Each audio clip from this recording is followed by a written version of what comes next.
right. Okay.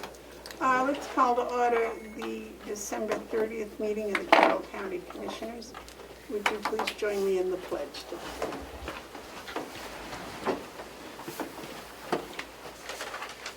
I pledge allegiance to the flag of the United States of America and to the republic for which it stands, one nation, under God, indivisible, with liberty and justice for all.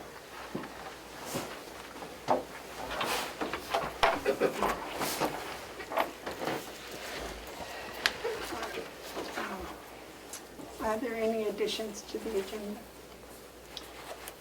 I don't think so. Madam Chair, I would just ask that everybody remember to speak up. Thank you. Okay. I'll take a motion to approve the minutes of December 22nd. So moved. Do you like a second? Second. Motion's made and second to accept the minutes from December 22nd. Are there any discussions? If not, all those in favor say aye. Aye. Ooh, nice pen.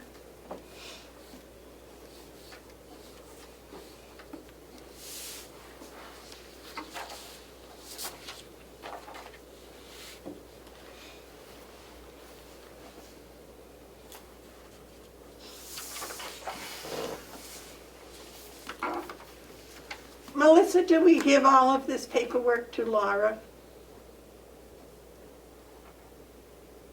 Yes, if you could do that, please. Thank you.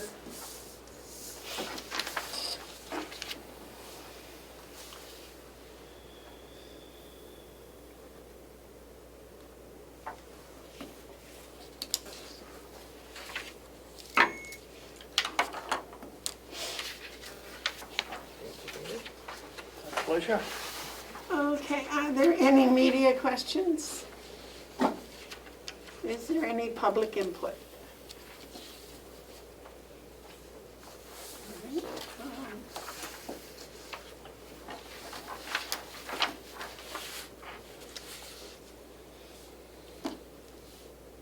Do you know when Lisa was coming up? I do not. Would you like me to I go can down? go. No, I think we just have to, she should be on Oh, Zoom. I think she's home. She's home, so just. Yes. Oh, I see. I just didn't see your picture, Lisa. Today is your day to give your report? Yes, it is. All right. Sure. Okay, let me see. So it's been a couple of months since we've heard from you, although I understand that things have been going quite nicely down in the registry. So would you like to bring us up to date, please? Sure, I'd be glad to. Good morning, everyone. Good morning. The staff has remained healthy. Some have been working remotely once again for the past month, and others are on site. We have had 3 people in the office steady since we started remote again. And the public is welcome to come in as long as they adhere to the COVID protocols. And we do have people coming in the office every day. Revenue has been very good. December was a particularly busy December, very strong. 21% change for county revenue up for the year. Total for the county so far is $1.185 million. And the gross revenue for the office was also up 20%. It's over 13.7 million so far to this year. We have 2 days left to the year. Expenditures are all in line except for Carroll because of that extra week that is paid out of this year because New Year's is on Friday, which is usually a payday, but it's a holiday. So that for our office will be a tiny bit overspent. We do have some money in overtime, so if I did my math right, it looks like we're about $134 short on payroll for expenditures. Last week, or a little bit before last week, we came up with our calendar for 2021, and I believe it was presented to you last month. It will get posted on our website January 1st. And we look forward to a busy winter. It doesn't look like things are going to slow down as they usually have in the past. We're anticipating the market to keep strong through the summer. So what I wanted to say was a thank you to Commissioner Bevard and to Commissioner Babson for all that you've done for the county. You put your heart into serving for the county of Carroll. Well, we appreciate you. Madam Chair? Yes, sir. Well, Lisa, I got to congratulate you because I figured all year long that you had estimated too much revenue, and you won that battle because we've done a good job, and I don't know how you knew it was coming in, but we got it, and thank you. It's the economy that's doing it. But we Lisa, appreciate the thought. I have a question for you about these land changes.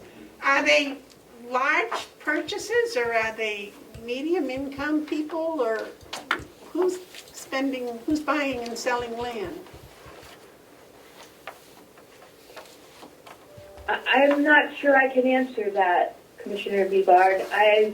We have been so busy that I haven't taken time to look at those issues.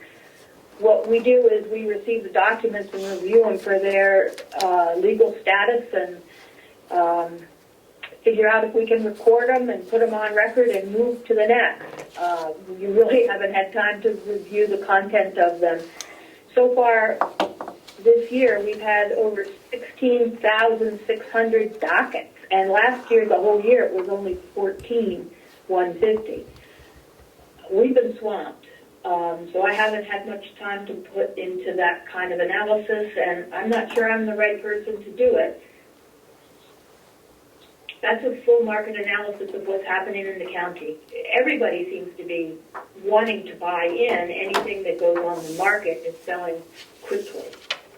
And from what I'm hearing from realtors, selling without contingencies, selling sometimes sight unseen, just to get in the door. Well, I'm so happy that people have finally discovered how wonderful Carroll County is.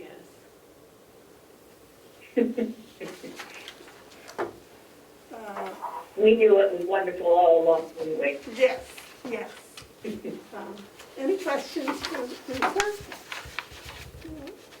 Well, Lisa, I want to thank you for the support and the cooperation and the hard work that you've put in that I've been able to review for the past 4 years. So thank you very much. Thank you. Do you have any other questions for us? Not at this point in time. All right. Thank you very much. Have a nice day. Thank you. Okay, next is the manifest approval for the week ending December 22nd, 2020 was $39,583.17. Madam Chairman? Yes, sir. I pulled a couple of checks. Do you want me to discuss them while we're talking about last week's manifest, or do you want me to wait till I get the commissioner's comments? Your choice, whichever you feel is most appropriate. Well, one of the things I notice here that we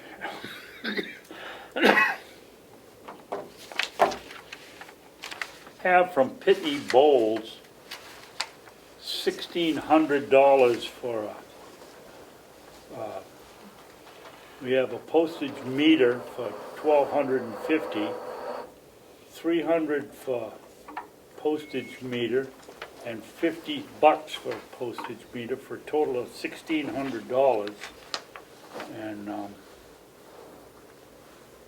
where is this machine? And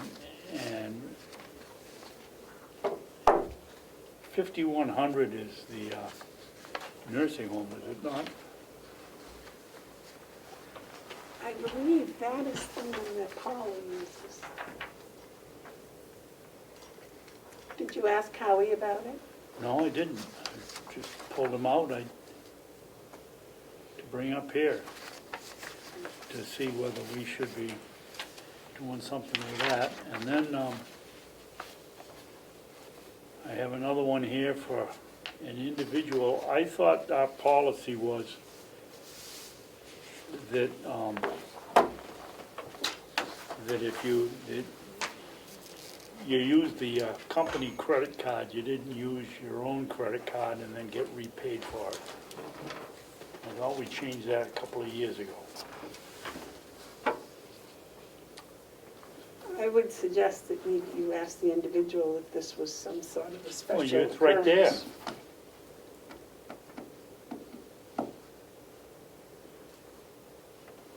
I'm not sure what the webcam was all about.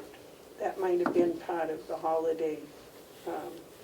I do know that the Recreation Department did a beautiful film.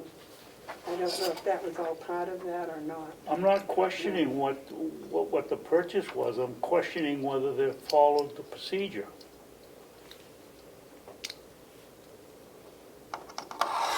And I was under the impression when you and I and Mark were here and we wrote a procedure, I forget what the instance was, but somebody purchased something and then with their own credit card and then wanted to get reimbursed, and we said we weren't going to do that anymore.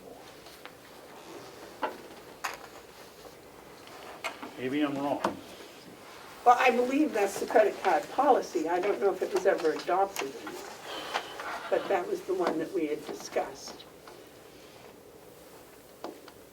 So you would like to not pay this, is that what you're saying? No, I absolutely pay it, but I think that we ought to find out whether my guess is correct, and if it is, we should make everybody aware that this is the policy, and don't continue to do this. Either we have a policy and use it, or we don't. Well, part of this is the cell phone. Part of it is some sort of a Zoom. I thought we were, where's John? I thought we were on a county Zoom. No? This must be some sort of a situation just over there. I would think that would be who we would need to talk to about. Do you know, does the nursing home have a Zoom account?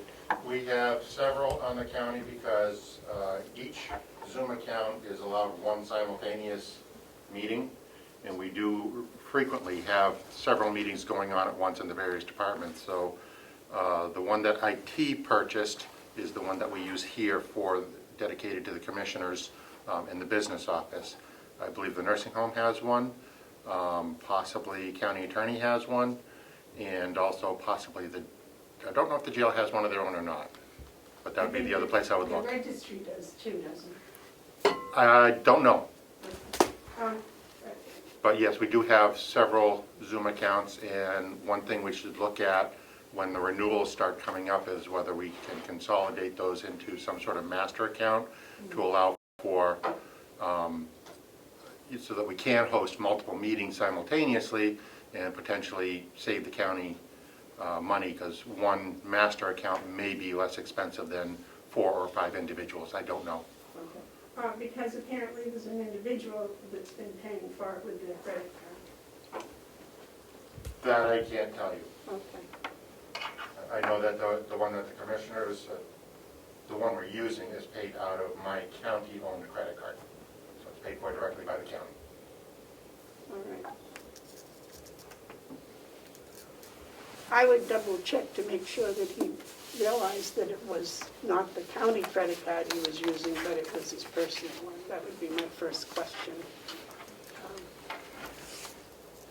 I know I get my business card and my personal card confused some days. They look alike. So you're saying not to pay these? No, pay them. They're all paid. They're all signed and paid. I'm just letting you people know that this is happening. And I hope when you get a new board that somebody will pass the word on to them. Well, I'll pass them on to Commissioner, because you will be here, you can pass it on to the new board members. I will also speak with the individual and see what the reasoning is.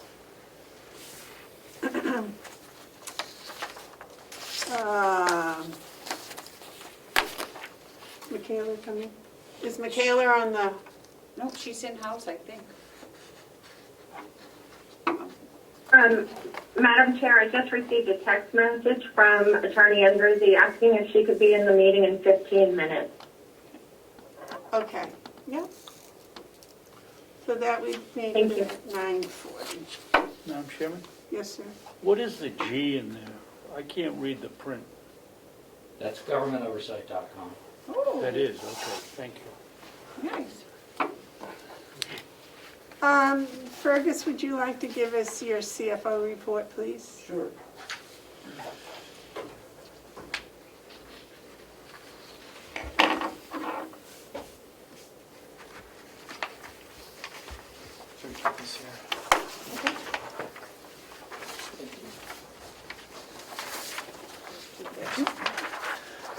Let's see.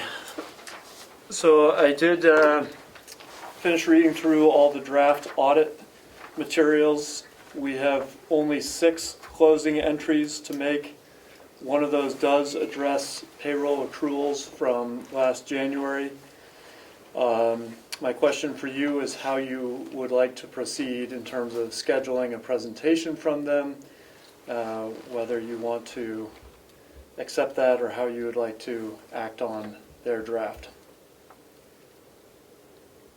Normally, we go through the draft. If we accept what's in there, we approve it, the commissioners approve it, and then send that back to them with whatever corrections or whatever, and they send us the final.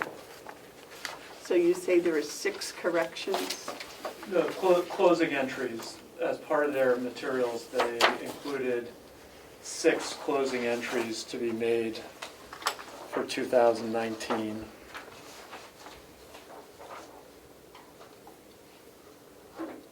In the draft?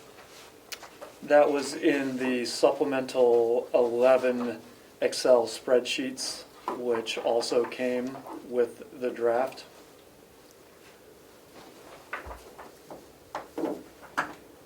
I thought the draft said that everything had been submitted.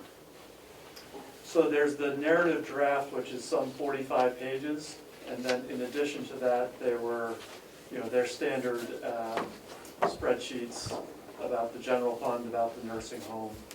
One of those was the closing entries. That's just an accounting, things that we need to do to close the books on our end to adjust the starting positions for 2020. Okay, but that doesn't have anything to do with the draft audit. It would be what we're paying for, really. That would be part of what we hired them to do as part of the audit. Yes. So they gave us the draft audit when they hadn't finished the audit?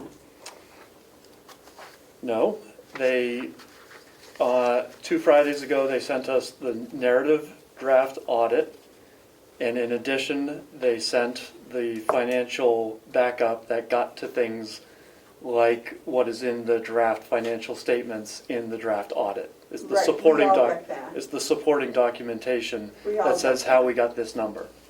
Yeah, we all got that, right? You got that? You got that also, baby, yeah. Yeah.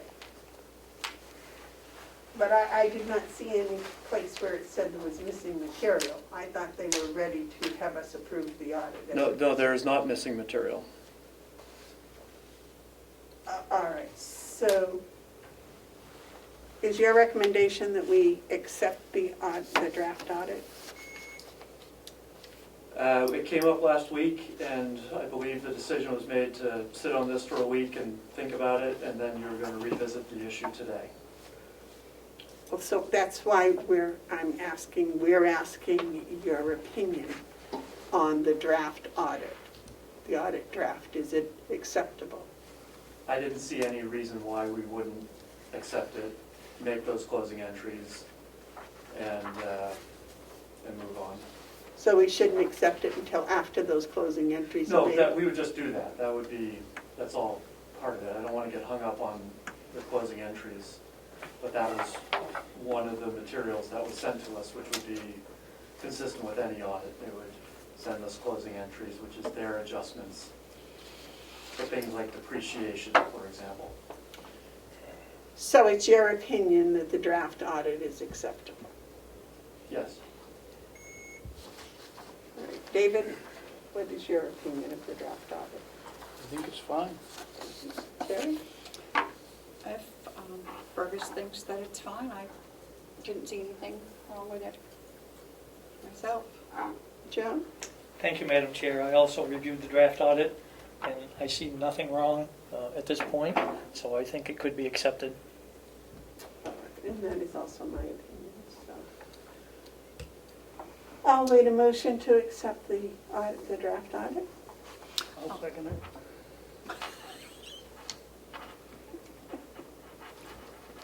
I'm only laughing because Yeah, I know. I usually do that. I know it.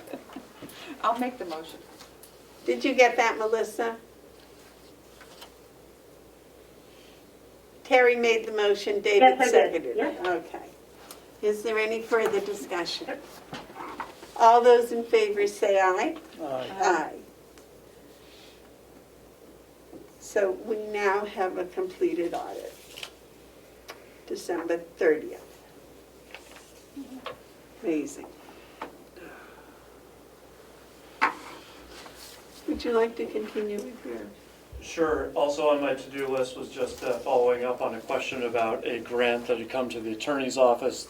The matter is resolved. Kathy had taken care of it over the summer, and I wasn't aware that that had happened. So we're good to go on that. We did receive payments from the last two towns on their property taxes. I note we have not assessed interest penalties for the 5 communities that were late. Some were late by a matter of 1 or 2 days. Some were late by a matter of less than 10 days. So I guess it's up to you as to whether we want to do something about that, or perhaps make more clear next year that our intent is to charge interest if payments are late. But at any rate, the good news is that all communities are in, which obviously helps us with the cash flow and allows us to pay off our tax anticipation note. Joe? Thank you, Madam Chair. I went through the list.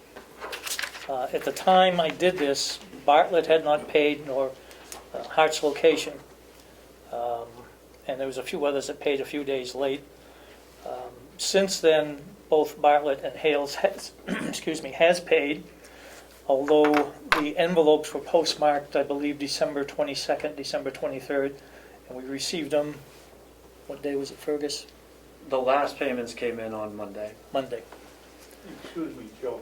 You said in this conversation, you said both Hearts and Hales were, I'm sorry, not Hales, Hart's Location. Hales paid early. okay. Yep. Thank you. And so in looking at Bartlett, for example, they were 13 days late to go to the 30th, that's today, had they not paid. And so I calculated that out. The penalty was $388.88 a day, which comes to $5,055.44. For Hart's Location, their penalty is $79.69. And the town of Conway, they paid theirs 4 days late. Their penalty is $577.64 per day, and that comes to $2,310.40. So we're not talking about chicken feed here, quite frankly. However, according to the RSAs, the treasurer can assess this. But before that should happen, I feel like, first off, the commissioners have to make that decision if they want that penalty charged. Secondly, I do agree that we need to put them on notice that this will not be allowed again if we don't charge them a penalty. And the checks have to be in our office, in our hands, by the due date of December 17th, or there will be penalties. I thought all the towns were notified of that decision last year or year before last. I don't remember, but I know it's a state law that says it's got to be paid by December 17th. And I've got the RSA here on too, if you want to see it. But I can't speak to a year or two ago, but I do remember that sometimes these selectmen change, and probably not everybody's aware or whatever, but again, the other question I have is, in my mind, this actually becomes a receivable of the county at this point, although there's no book record keeping for it at this point either. And if it does become a receivable of the county, then I believe we're going to have the delegation do some action to allow us to not charge that penalty. David, you had a comment? Yes, I don't like being hard-nosed about it, but as we've seen over the last few years, we've had every kind of policy you can have except on how to exhale, and we bend the rules and bend the rules. And if you're going to have a procedure or you're going to have a law, everybody is required to obey the law in New Hampshire and, well, in the United States. And whether they're new selectmen or not, it's their responsibility to find out what's going on. And I think we should charge all of them. The only exception I would even consider would be if it was mailed in and postmarked the 17th or sooner, and we got it a day late because of the post office. So that would be my only exception. Well, they were if I may, they were postmarked. I think you still get the envelopes, right, Fergus? I'm not sure if we do or not. We did check the postmarks. Yeah. One was December 22nd. I think the other was December 23rd. So they're late. There's no question about it. Yeah. Pay the fine. And if that's the case, the next question, if they didn't pay it on the 17th, should we charge the town of Madison? Because they paid on the 18th. And the town of the town of Freedom paid on the 18th. So we've got a couple others here that went beyond the due date. And if we're going to charge one, you probably should charge them all. Absolutely. The ones that were, if I may ask a question, the ones that is the day that we received on the Yes, 18th? So yes. they were probably mailed out. Most likely, although we didn't check the postmarks on those. So the mail's been terrible. Mhm. Excuse me. Yep. Did you say that we received them the 18th or that they were postmarked? I thought you said they were postmarked the 18th. One was postmarked the 18th. The other, one was postmarked the 21st, and the other was postmarked the 23rd. That's Bartlett and Hart's location. Okay, well, there's no question they're late. There's no How about the question. ones that came in on So the the ones that 18th? came in a day late are Freedom and Madison. It came in on the 18th Yep. and it was mailed, so. We don't know what date it was mailed. It doesn't make any difference. You know it was in the mail, so if it was one day, they had to have, at a minimum, sent it on the 17th, which I would accept that as being paid. Okay. Or it could have been earlier and taken more days in the mail, but they So obviously basically- mailed it before Before the maturity date, the due date. before it was due.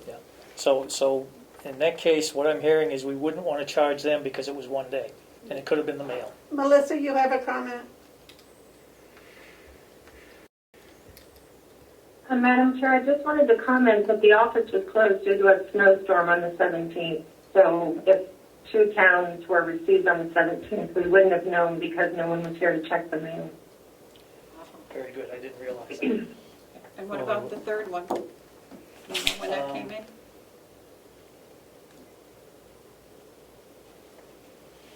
It was Madison, Freedom, and that's it. There was only 2. The other 3, Conway was 4 days late, Yep. and I already included that. Now, that could have been the same thing with the mail, I don't know, but according to the postmarks, I don't think that's the case. Or you have the Conway postmark date? I don't think we do. And what day did we receive Conway? I don't know whether it was the 21st or the 23rd. Oh, okay.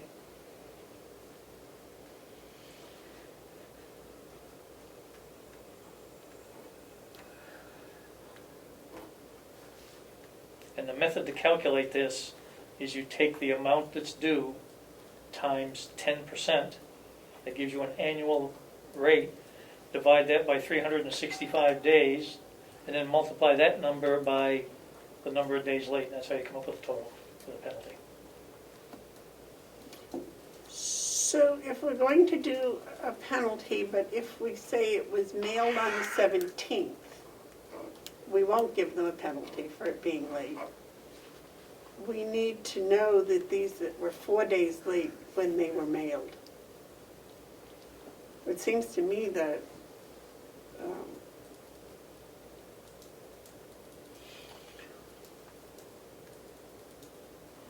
there should have been some, everything is stamped when it gets here, right, with the date it's here. But that doesn't tell. I do know that now the mail, instead of going, say, from Ossipee to here, it goes from Ossipee to Portsmouth, I think, and then it comes back. So that could explain something. I don't know how they would prove that they had mailed it. Well, if it's postmarked as the 22nd or whatever you said it was, obviously Conway didn't take it to the post office, and the post office sat on it for 4 days before they stamped it that they received it. So it had to have been late. Mm-hmm. They don't know the post date for Conway. They just said it was. No, that was for Bartlett and Hart's location. I just took the dates off of the master sheet of when we received it for Conway. The only dates that they, mail dates that they saved were the last 2. Okay.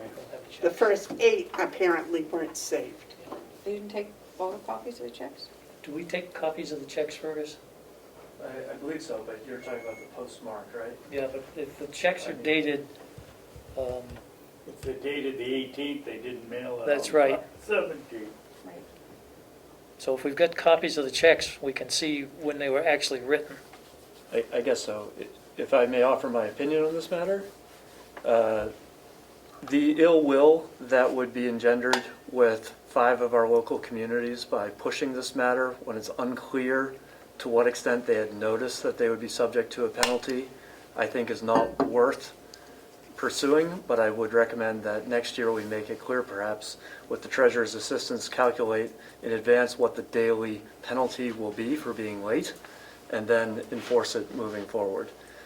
So when they get billed, we can say, hey, listen, for every day that's late, Conway, the amount is going to be $563, and we move forward on that basis. I also have a recommendation. I've looked at this pretty hard, and while it's quite an amount of money, I do know that some of our towns, for whatever reason, are always late. I'm not going to name them, but we all probably know who they are. So, based on what I'm seeing, I would like to propose a letter to each one of them, in fact, to all the towns, with the RSA included, and this is what your penalty could have been had the county chose to charge you this year. Next year, all payments are due in office on the 17th or before. And if they're a day late, you will be assessed a penalty per the RSA. Can we send a letter like that last year? I don't remember. It seems to me we did. I would also recommend you send it certified mail return receipt. I know that's Yeah, an additional that's a good expense, point. but, In the long run, it's cheap. yeah. As Commissioner Babson's pointed out numerous times, the county seems to take it on the chin and bend over backwards to make things work for everybody. But I think everybody has to be on the same level playing field. Well, apparently 8 towns were able to get their Mhm. finances straightened out and get the money here on time. And Yep. I'm sure that that cost them interest out of their savings, just as Well, these that, other towns were able to collect that interest for 23 days, you said, for one of them? yeah, well, it goes beyond that, Madam Chair, because this is monies that they've had in their account since their June tax bills. Yes, that's true. And the county doesn't get anything for that either. And we had asked. to Yep, have we'd asked them make it nicely. Twice a year. I think the next step would be for the commissioners or somebody to address it to the legislature that that law needs to be changed. When a town collects money that's going to the county in that 6-month period, it should be sent to the county. Eaton is the only one that pays us twice a year. Conway does. Well, yeah, you're right, I'm sorry, only pays us twice a year. I'm looking at the towns that charge taxes twice a year. Oh, yes, Eaton, we sent a letter to all of them. all of them asking them to pay it after they collected, and the only one that answered and sent a check was Eaton.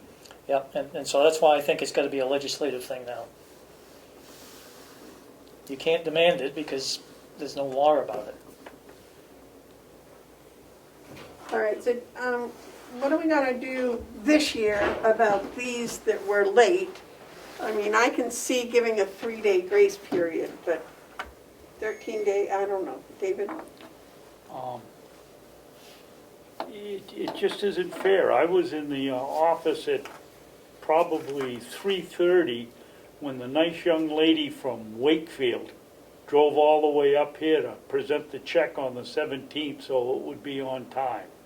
Then we got other people that can't go down the corner and drop it in the mailbox on time, so. She came in the snowstorm?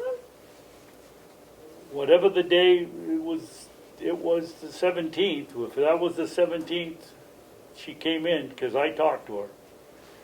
I said, "Where are you from?" And she said, "Wakefield." And I said, "Well, thank you for coming up and leaving your check."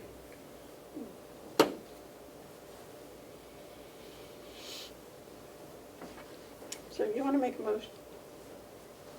No, because it'll be different than yours. Go ahead.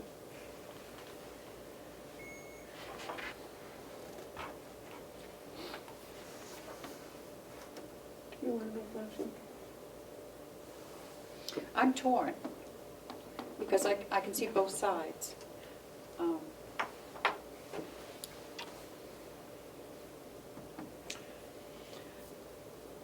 And that was my first instinct, was to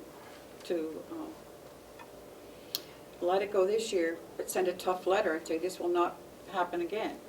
I've taken in the sight that, you know, with COVID, some people are out of work, that Conway, or these other 2 towns might not have had it. I don't know. I don't know if they've had a tough time collecting their taxes or not. And like you say, though, we ended up paying them at their request, the pilot money.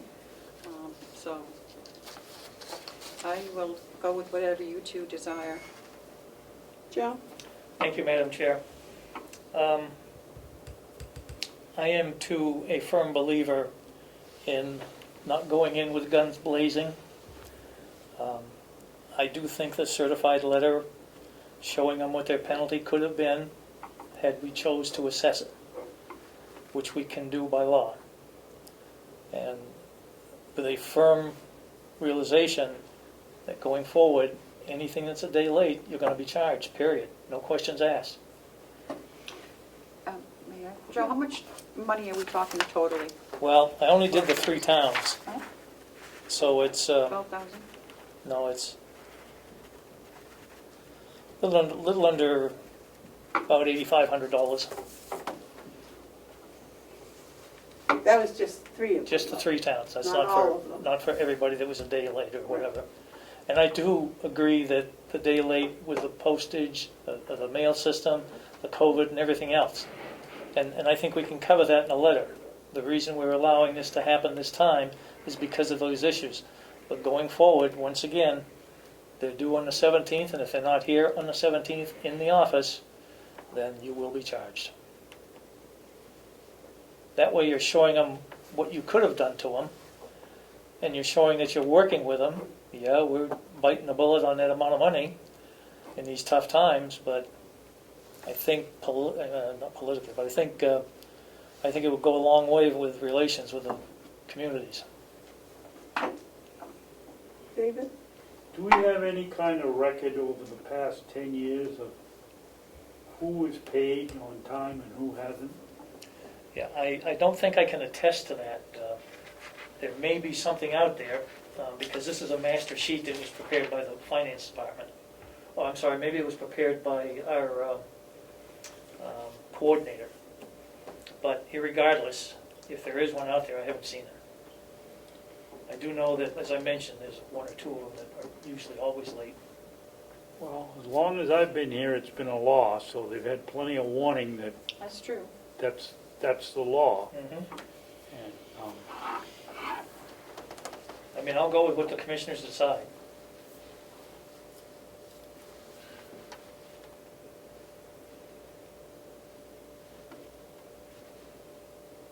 I hate to leave 2 new commissioners on the spot, and where towns might get angry about this, but, that's the law is the law, and there is no exception. If I can pass this list around, you can see. I'm sorry, I should have made copies for everybody. I'm sorry.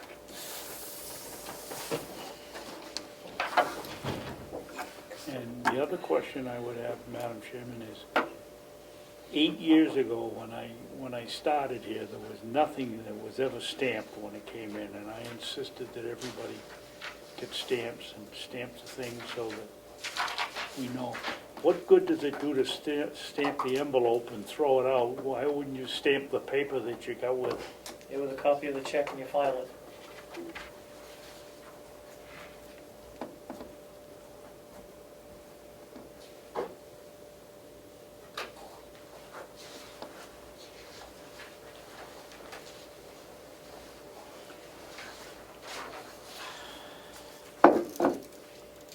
I have to say that you're right, all these other towns got theirs in plenty of time. Really, 16th, 10th? Several early. Well, I have to say, if we're 7 days late in Conway, we get charged. Not that it's me That's right. personally, but they tack it on. And Ossipee, if they start the first day you're late, charging you interest.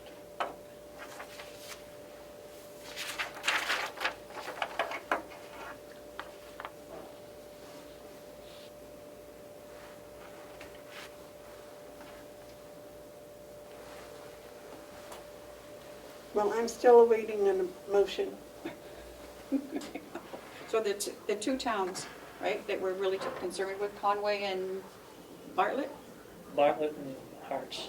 Oh, Conway was 4 days. The only reason they were getting it because they have a substantial amount. By the way, Conway, as you may or may not know, tax bills are not due until January right. 7th. They extended ours on January 7th.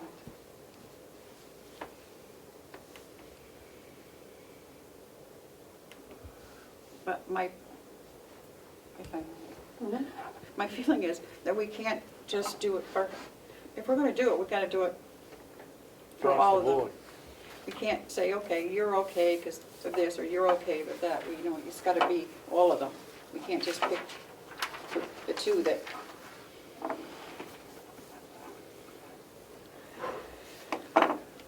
Madam Chairman, I'll make a motion that we charge the towns that didn't pay the county assessment by the 17th, one way or another, be charged. Taking the date of the check. Pardon me? Taking the date of the check.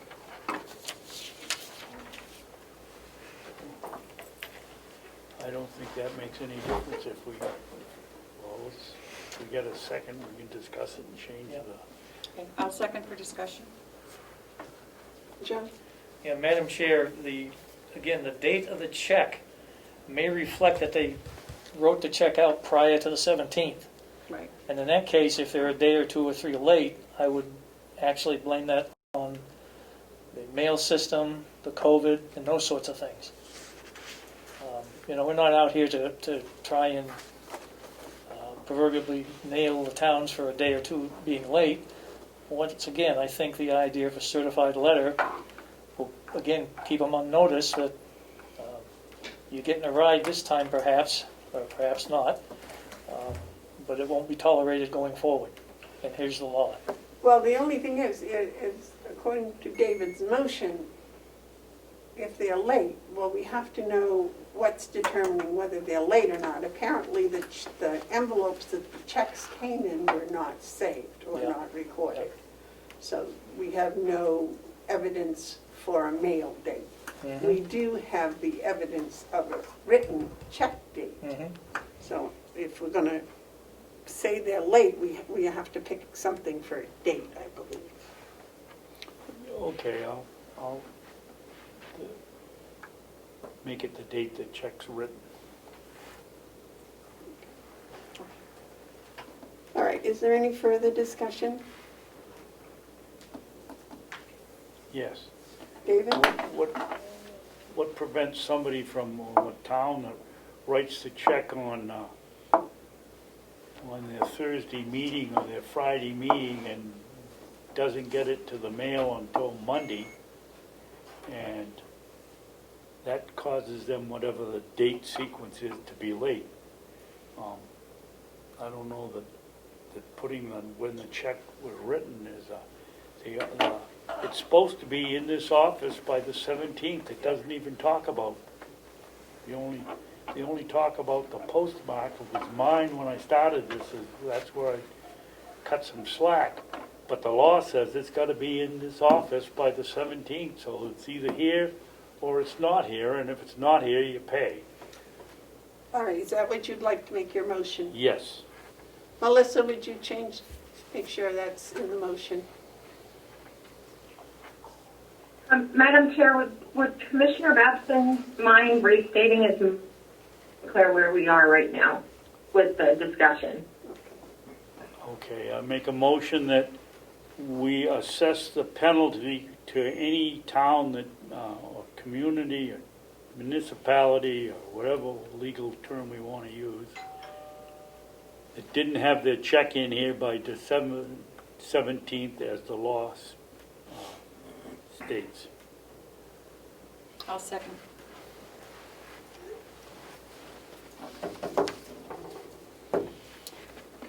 May I? Yeah.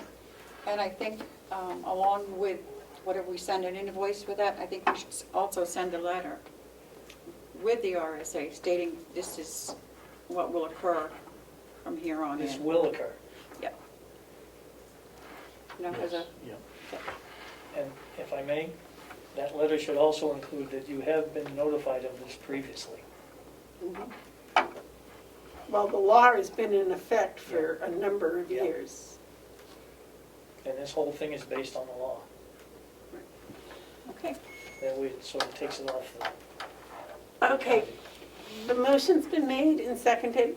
Is there any more discussion? All those in favor say aye. Aye. Aye.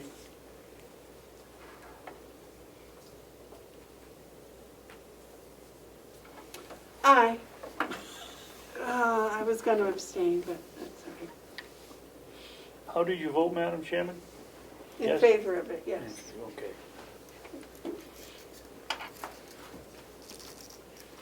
Madam Chair, I believe you have to make a roll call. Why?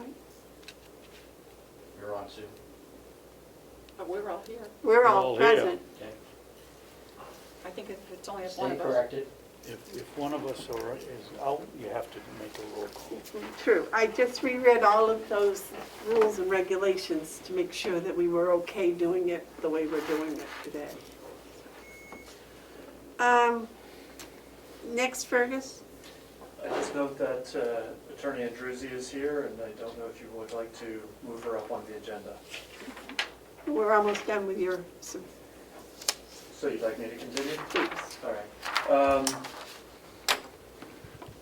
Let's see, so some real positive news. I had a very good conversation day before Christmas with our bond counsel and our their financial consultant about the potential refinancing of the bond. Yes, we can repay our remaining 10 serial bonds early without penalty because we've passed that 10-year window. Yes, a 2% rate is at least realistic for purposes of planning and conversation. And yes, the savings will amount into hundreds of thousands of dollars over the remaining period of the loan. The only dates we can buy those existing bonds back are February 1st and August 1st. We won't be able to pull it off in time for February 1st, so we're probably looking at a proposal which will be geared towards August 1st. This will obviously fall to the new commission and the delegation, but looks really positive at this point. I expect to receive sometime in the next week a new revised financial breakdown based on that August 1st repurchase date. So that was good news. And the last item that I wanted to bring to your attention, I do have two potential encumbrance requests for you to review. One of them is on behalf of the attorney's office. One is potentially on behalf of the sheriff's office. So perhaps we'll come to that later in your agenda. David, you had a question? Yes. The bond sale is February 1st and August 1st? We can buy, if you will, the outstanding bonds back on those dates and those dates only. So it's going to take 30 days to prepare to buy them back? Well, so we'd have to issue new bonds, right? We'd have to get a loan to cover that. There's a public hearing that would be required. The delegation needs to act. Because of the legal requirements and the timetable, we really can't pull it off inside 30 days. A new lender is going to have to do their due diligence on the county's credit, things like that. It was the clear feeling of the bond counsel and the finance person that we really can't pull it off for February 1st. And what prevents the interest that we pay going up on August 1st by that? Well, there is some interest rate risk that rates could go up between now and the time we might secure new financing. But we're still going to end up with a considerably lower rate than we have now.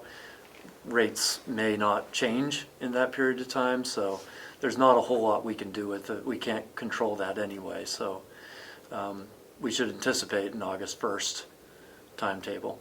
Well, with a 20-year bond, we purchased one for every year. Correct. Do you know offhand what the average of those 20 single bonds were? Yeah, something in the neighborhood of close to 4%, maybe 3.85 or something like that. But each of them varies. So they were all issued at different interest rates. But taking the average, just for the sake of argument, there'd have to be a pretty substantial increase by August 1st in order for us not to save money by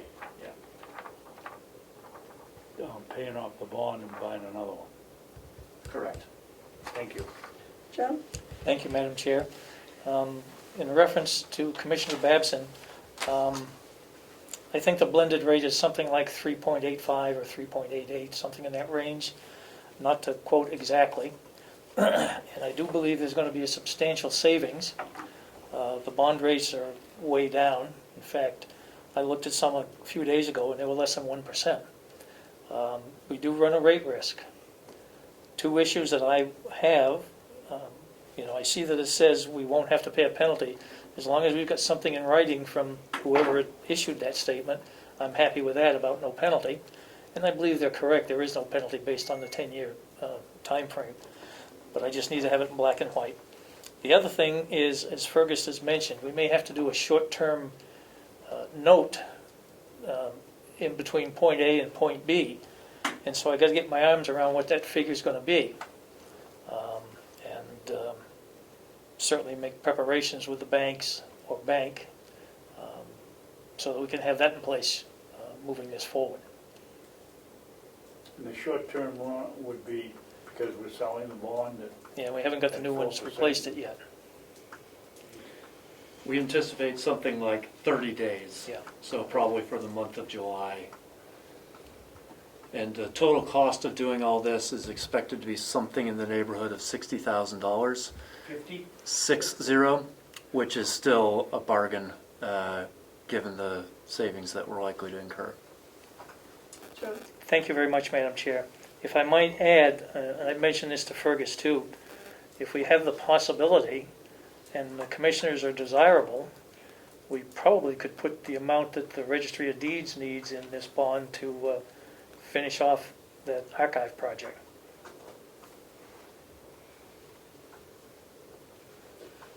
The higher the bond, does the interest rate go up or down?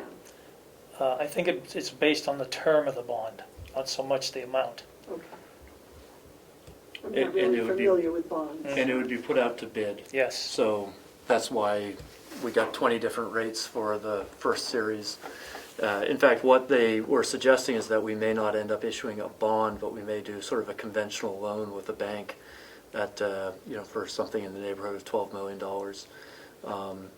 They'll see. That's why they're there to advise us on these matters, whereas we do this once every decade or two. They do them all the time. Okay. Is that the final thing? That concludes my report. Okay. Yes, David. On the C, plans for this week, why are you checking with Superintendent Batchelor about the 2020 audit? That would be Batchelor and Associates, our new audit company. Oh, that isn't Not the That isn't superintendent, Pat. no. Okay, I'm sorry. In fact, I received an email from them this morning checking in with us. So, Good. They should start be requesting certain things. They have, and we've been waiting for these closing entries for 2019 so that we can start that process with them. Madam Chairman? Yes, sir. Ferg, I don't know where I read it, but I read it in the last couple of days. Something about a performance audit or a financial audit for the jail. Yeah. Was that one on your encumbrance list?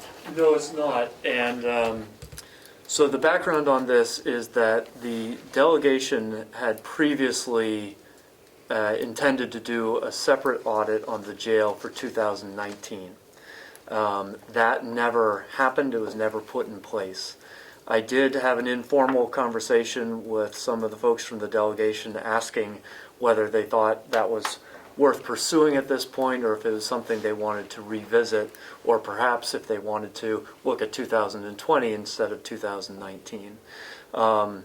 They indicated that it made sense to that they didn't expect to pursue the 2019 audit at this time. I think it may have come on your radar because the executive coordinator flagged it as perhaps an item that you might want to consider encumbering. But based on my informal conversation with some members of the delegation, I don't think that's necessary at this time. If they would like to pursue it as part of the 2021 budget, I think they would do so at that time. Further question? Yes, sir. My memory isn't what it used to be, but I thought the discussion was a couple of years ago, a performance audit at the jail, not a financial audit. You very well may be right. They also did not request that we encumber these funds. And again, the issue was brought to their attention sometime in the last 4 to 6 weeks. And they indicated that we probably don't need to be concerned about that today. They may choose to revisit that as part of their budget discussion. Do you have any recollection of that, Madam Chairman? I think it's moot right now if they aren't interested in either a performance or a financial audit review. Well, I don't know how many people he talked to, but if he had to talk to 8 people that said it wasn't a pressing issue. If the delegations vote, I mean, they can do whatever they want, but I'm just pointing out, I thought the recommendation was for a performance audit, not a financial audit. That's when we were thinking about, there was a delegation was talking about too few people over at the jail, and maybe we could save money if we did such and such. I don't know, but that was my recollection. Well, I'm sure the delegation's aware of it, and if they had wanted to encumber the money, they would have already started the process. Okay. Thank you very much for your patience.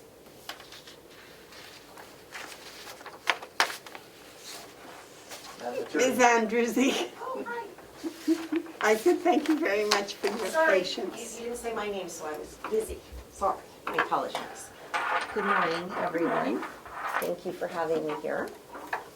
You requested to come and visit us. I did. Last week, unfortunately, I was not here, and you took up the matter of the encumbrance on the $10,000 civil commitment for a line item. And I apologize to Fergus for, it's not really his area, and we didn't have enough of a discussion, and that is on me. So I wanted to ask the commission to reconsider that, and I would like to explain this, why we have that and why it's important to roll it over until next year. As you know, under 135E, I explained this during our budget process, there is something in New Hampshire called a civil commitment of a sexually violent predator. So someone who has been convicted of sexual assault, who has done their time in prison and is about to get out, and there is a concern about the safety of the community. So there is a process for us to involuntarily civilly commit that person as a sexually violent predator. The process is pretty cumbersome and quick because somebody's in prison, and so we want to hurry and get things done so we're not extending their prison time in the event that the process does not work. What it requires, I just was trying to jot down some quick notes about how fast all of this has to happen. So 60 days from the court finding probable cause, which happens very, very quickly, within days, the trial must be held, a complete trial. Prior to that trial, we have to find experts who are qualified, who have the time and the ability to conduct the forensic examination, produce the reports to both parties, allow the defense to get a competing expert to do the same. We have to write, file, argue any motions, wait for court orders, prepare for trial, subpoena all witnesses. It's difficult to find an expert to do it in that short time frame. It's a very cumbersome process, and so it's very expensive for us to be able to say to an expert, we need you to do this. I know that you're booked out 2 months, but we need it now. So in general, it runs about $400 an hour, plus about $500 an hour for any court testimony. We generally need more than one expert in order to have this. It's quite a process, and we had realized we hadn't had one of these previously. We did have one last year. It ended up resolving, so we did not, actually this year, 2020 still, we didn't need to do the experts, but I realized that we had no money in our line. And so we had added $10,000 into that line, understanding that that was never going to be enough. And we were going to add $10,000 every year, and it was simply a contingency fund. It could not be transferred to any line item. It was only to be used for that.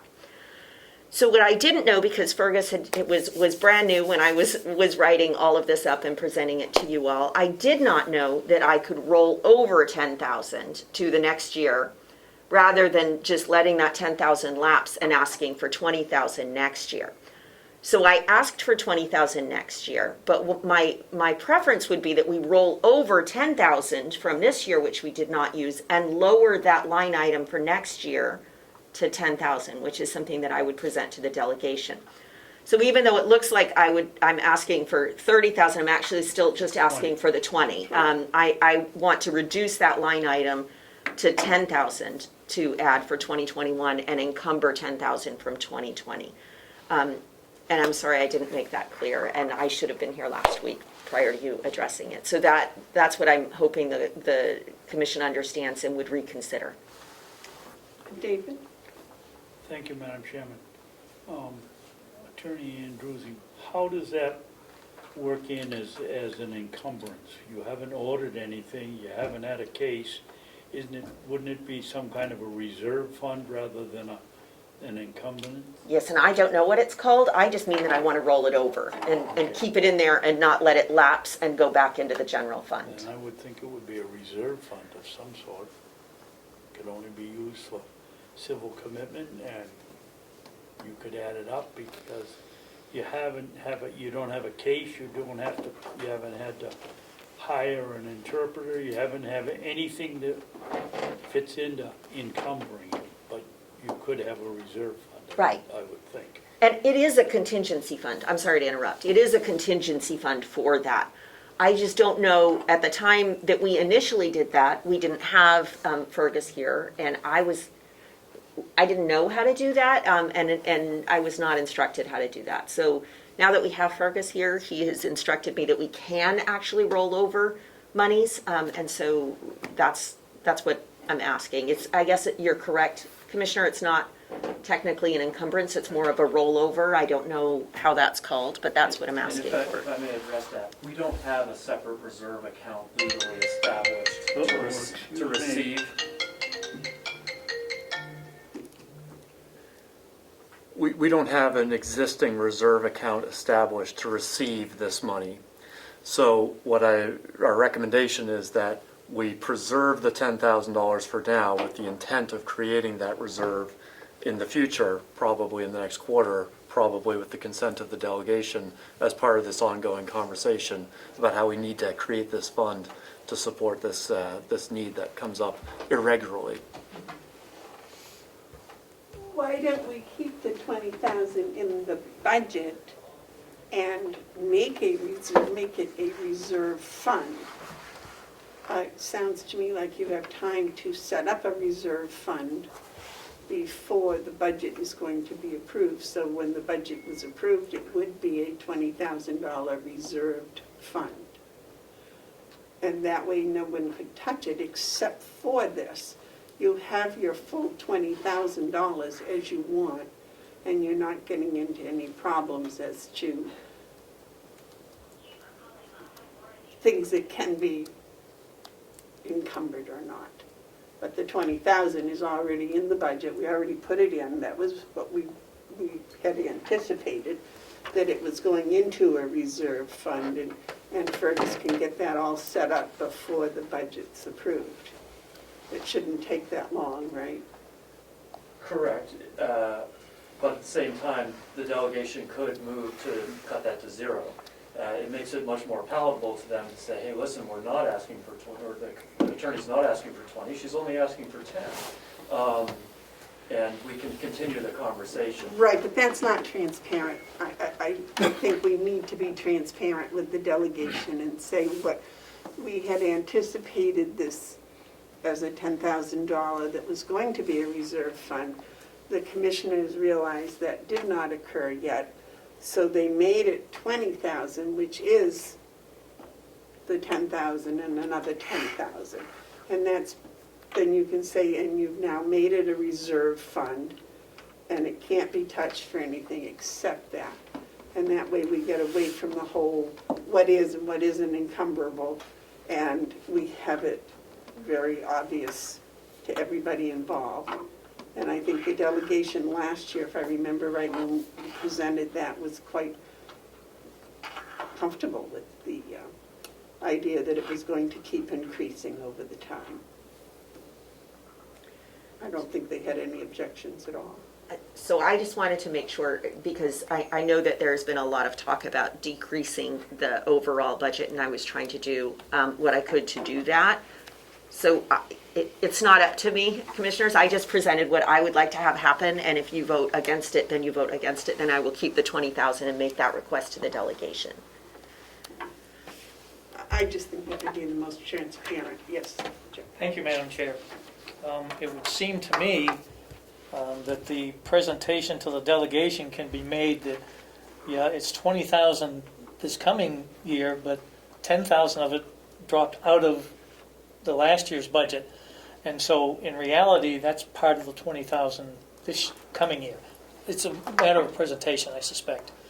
The other thing is, if we're going to have a separate reserve account, then I guess that's something the treasurer needs to be involved with, and the treasurer or assistant treasurer are the only ones that can sign for it, under the direction of the county attorney, sure.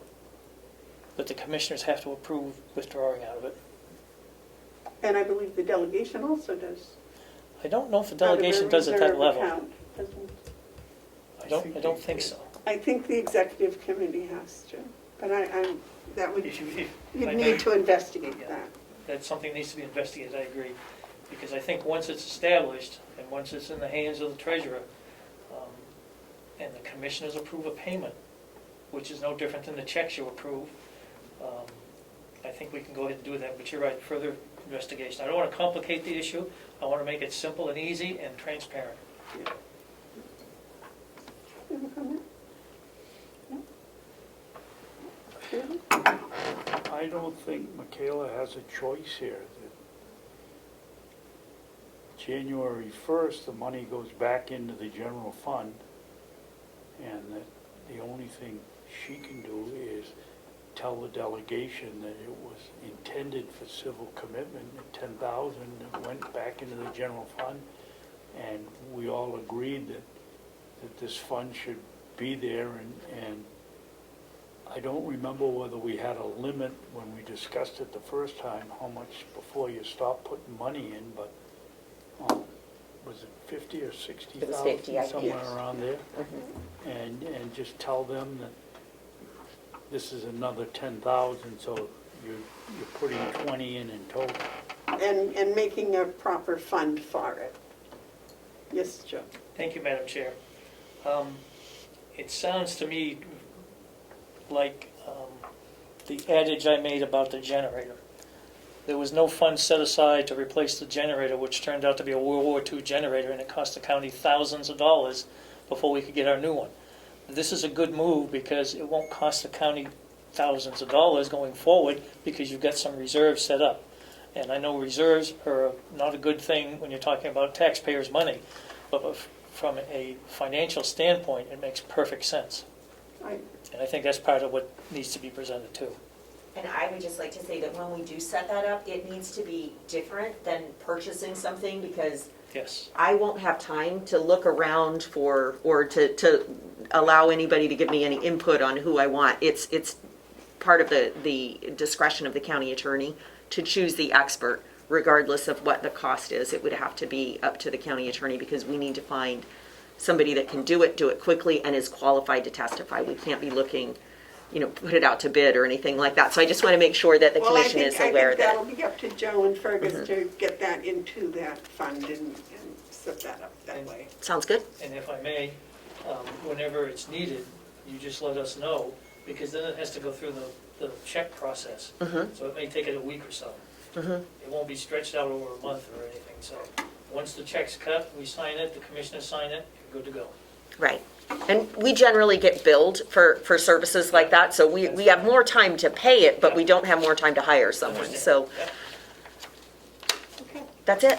That's it from me. The other one is just a small little one that I think is fine, so we're good. Thank you so much, and You had thank another you. line item, So what, please? is there a motion encumbrance. on the issue of encumbering Sorry. that $10,000 or not? We already did that last week. You You chose come not right- to do it last week. So the Correct. question is, are you going to revisit that decision or not? We already did, we're not going to encumber it, we're going to leave it as the 20,000, and you and Joe are gonna set up an account for that.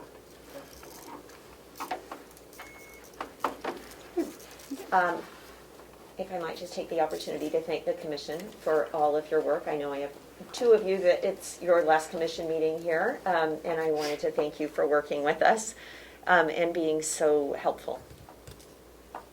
Thank you. Thank you very much, thank you for your support.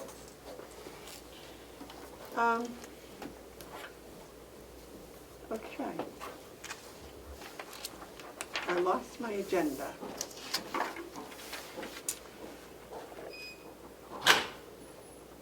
Okay, we already voted on the draft audit, that's good. Treasurer's report, Joe? Thank you, Madam Chair. We already talked about the county tax issue, so I think that's pretty much resolved. As far as the tax anticipation note goes, on December 22nd, I did receive correspondence from Rennell from Devine and Millamette, who is the attorney that we have to make sure that we've got all our I's dotted and T's crossed. She provided me with a list along with a form for our cash flow projection, which I have forwarded to Melissa and to Fergus and to Kathy Armstrong.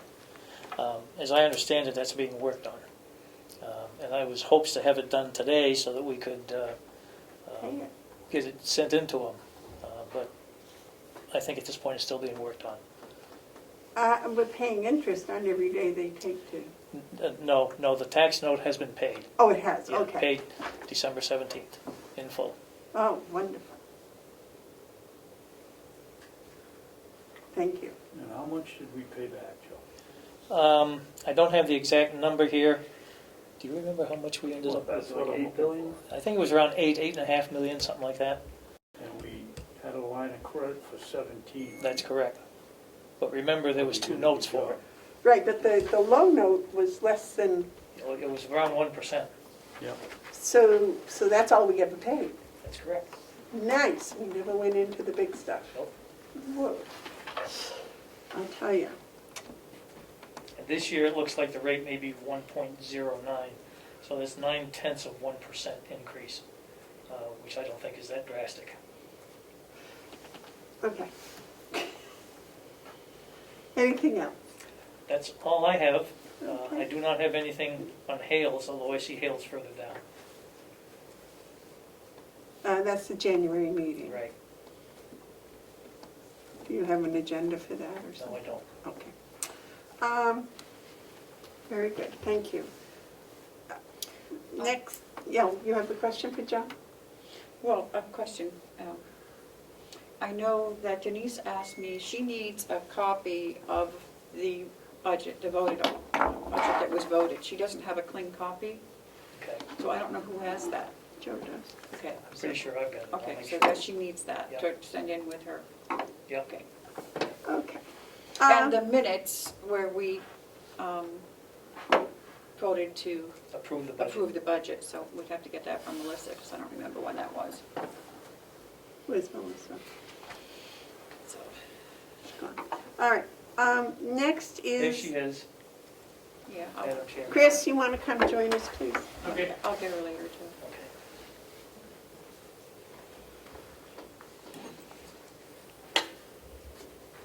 Probably go downstairs and find him myself.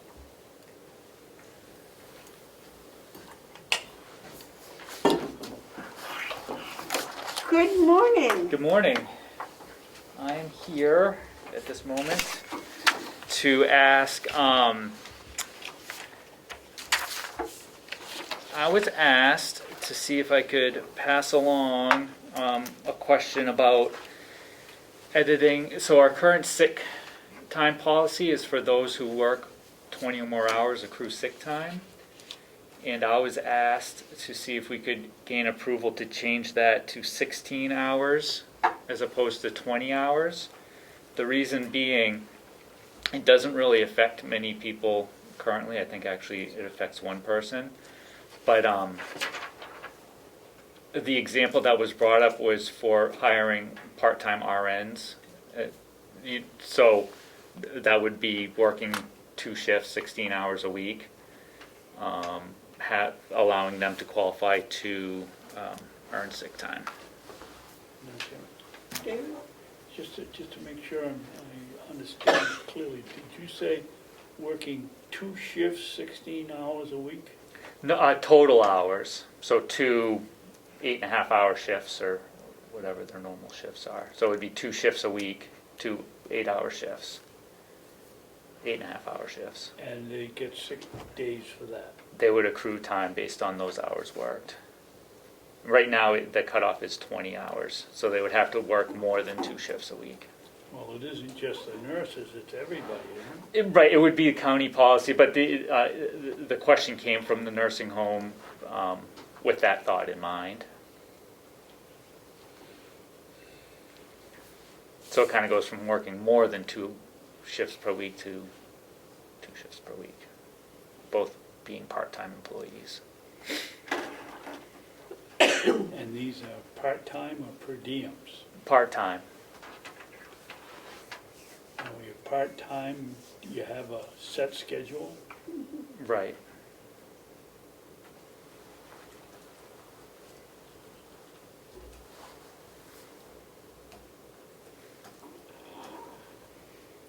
I have to think about that. I suppose that would also, they'd start getting vacation too. That was not part of the request, but I don't know if that would open that Yeah, door. door. Yeah.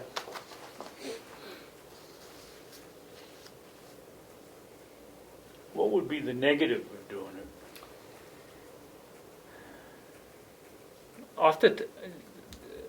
I don't, except that it would be a little bit inconsistent with the vacation policy. I don't see much of a negative, because like I said, I think there's minimal impact currently, and it would only be a little more of an incentive when you're trying to recruit a part-time non-CBA employee. So I don't think it doesn't seem to be much of an impact. Well, until it came the end of the year and they wanted paid out for anything over 120 hours. But they would be accruing pretty slow too if they're only working 2 days a week, less than half of a full-time person.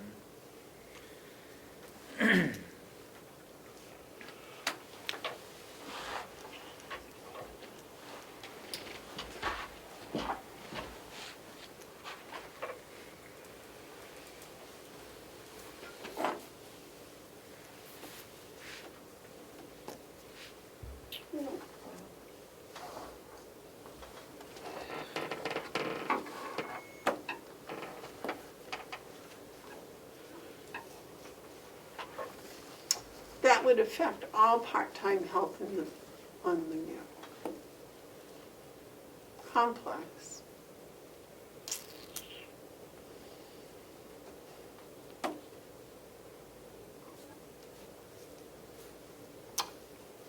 Are there other people on the complex working 16 hours a week? I only came up with one, Dispatch? Nobody in dispatch working? but I would be more We're in the comfortable. union. Yeah. Well, no, they would, yeah, I don't know if the part-time falls under the union. Well, that's a good question. Well, no, I don't know.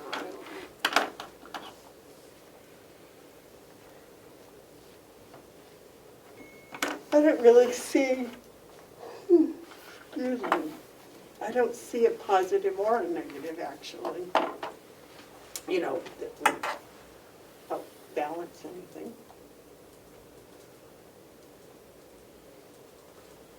Madam Chairman? I hate to do it, but I don't feel that we've looked into it deep enough, and this is our last meeting. I think we should leave it to Terry and her new 2 associates. hate to do it, but I think that's the proper way to do it at this point. Is that all right with you? It's all right with me, All right. because I've got to think about it. You know how I feel about buybacks anyway, so. Yes. All right. Melissa, would you put that on the agenda for next week, please? Over there first week. It's all right. We can push it to the next one. Thank you. Is there anything else you have for us today, Chris? I have one more thing. It fell under the executive coordinator report, so I don't know if you want to. Well, we're almost there. Go ahead. Yeah, Does it's she okay. need to start it, or? I'm looking at her like she can see If I me. might just hand that over to Chris, that would be helpful. Okay. Chris can take it. So, so we had been looking into updating the health and retirement benefits policy, and we're not quite ready for that yet. However, it did come up, coverages for elected officials, and so currently the way it is, that it's available, the dental single plan at 100%, basic plan, and then for the sheriff, attorney, and deeds, the single health plan's available for them at 80/20. And so I wanted to ask to see if to request approval to for those elected official coverages to be able to add the commissioner and treasurer at 100% of their own cost, for the health coverage. Well, that would be nice. Because someday, some commissioner isn't going to be 65 and on Medicare. Maybe, someday. The only, if I may, Yeah. I don't think that it's up to the delegation. They do their salary and benefits. I don't think we can, You're that right. we have anything to say about that. You're right. Is that true? I think it has The to law go. clearly says, and any beneficial compensation will be set in May. By the delegation. Delegation. I mean, Would that include the, because at this point it would be at 100% of their cost, but if there was going to be a percentage or something, maybe it's not considered an additional that's benefit true. since they're paying for it? If they're paying for it. Well, commissioners can have dental insurance at 100%. I don't know how that came about. That was before my time. Do you remember, David? No, all I know is they came in one day and said dental for everybody on the county. So the research that Melissa was able to dig up, that the single 80/20 coverage was a 2012 vote, so I don't know if that was the time that the dental came up too or not, but yeah. Was that a delegation vote? Not at 2012. You only got 15 I believe so. Oh, no, it was, I don't want to misspeak In because the year 2012, David, he said the vote Oh, was it taken. was 2012, but the date was Yes. not the vote. Yeah. Oh, okay. And my question was it approved, was that vote of approval the commissioners, or was that vote of approval the delegation? Melissa, do Right. you remember when you researched this? Yes, I do. So in April 2012, the delegation voted on the annual compensation and benefits for the elected officials.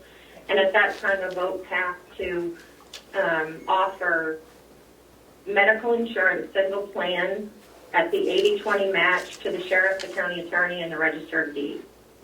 I also checked the record from 2014, 16, 18, and it was never rescinded and there was never any additional conversation about benefits. It was always about the compensation, the votes that passed. So as it stands now, what we've been able to figure out is the delegation allows for single plan at the 80/20.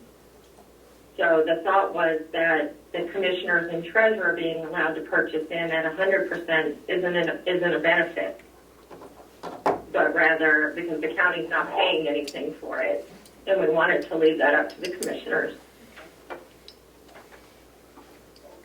Well, I think if it's not a benefit, then that's something the commissioners can vote on. But if it's a benefit, then David's right, the delegation has to do it every 2 years.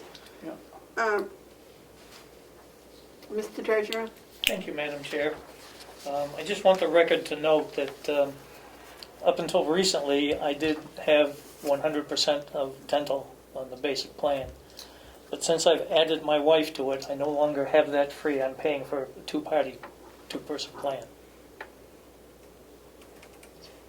That makes no sense at all, Joe. You told me that a couple of months ago. I've mentioned this before, but it doesn't seem like anything's been done, so. Things are being done. Well, that's something we can't do. That's something that the delegation has to react to, not, I don't think you understand what he said, Madam Chair. yes, I do.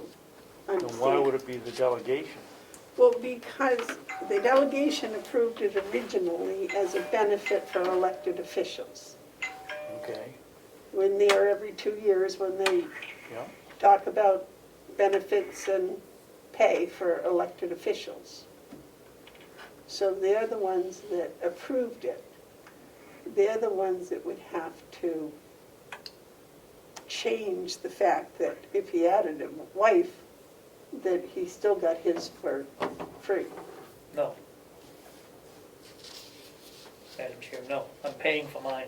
Right, she said that they would have to change it. Oh, I'm sorry. They'd have Yeah, to okay. change it, yeah. They I just, misunderstood. just because you added a person. Yeah. But you get the discount that the county gets. It's not the same as if you personally went and bought a policy. That's correct, because it's under the county's policy. Right. And that's why David brought up about the health insurance. It is not the same rate that a person would pay because it's under the county policy. And so I'm not sure if that is a matter for a lawyer or if that's a matter that the delegation in the past has approved it, so, as a benefit. So that would also continue to need to be approved as a benefit. Okay. And I stand corrected, you did understand the question because what you told him was exactly what has to happen, I think. But it doesn't make any sense, does it? No, it makes no sense, and I would be very much in favor of going to the dental insurance company and informing them that they made a mistake and try that. I go farther than that and tell them we're going out for bid unless you change it. I mean, that's ridiculous. Well, if I may, I know that I've had this discussion with Chris, and as he's indicated, I think something's being done. I don't know what, but Yeah, be working on that discussion with the dental company. Behind the scenes. So, what he's proposing for the 100% purchase of insurance by the elected officials, I would need some direction as to whether that comes under the delegation's purview of changing the benefits and pay every 2 years, or if that is just an approval of adding some other people to our policy. Yes. I'm not a lawyer, but it would appear to me that it isn't a benefit until we start talking about paying some portion for the elected officials from the county treasurer. If they're paying 100%, I can't see how it's considered a benefit.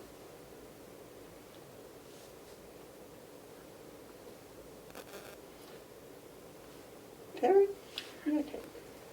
I would say if they're paying 100%, then it's the only benefit, they're getting a little bit of a benefit because they're getting it at county cost. Right. But it's That's not, that one. right, but I don't know how the delegation would feel about that. I mean, if legal, I don't have a problem with it.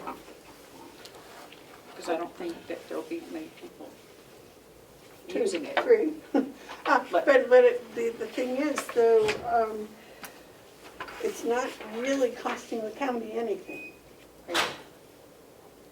I would say. Right.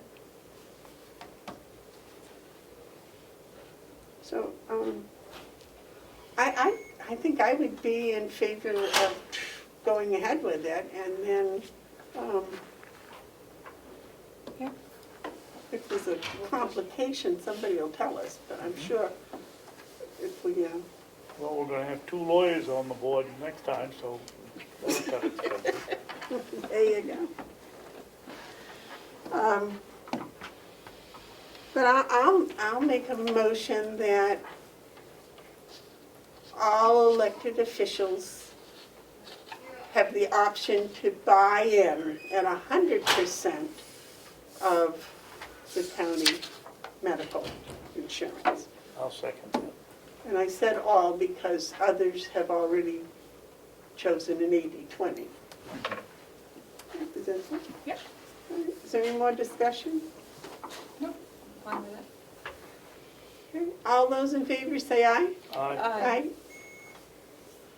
All right, thank you. That covers. Yep, thank you. And I think that's it for me. Yes. Thank you That's very all? much. All That's right, it. thank you. You're coming back later, right? Yes. Okay. Melissa, your report? By the way, Melissa, I think this, whatever you set it up, or however you set it up, or whatever, is working very well.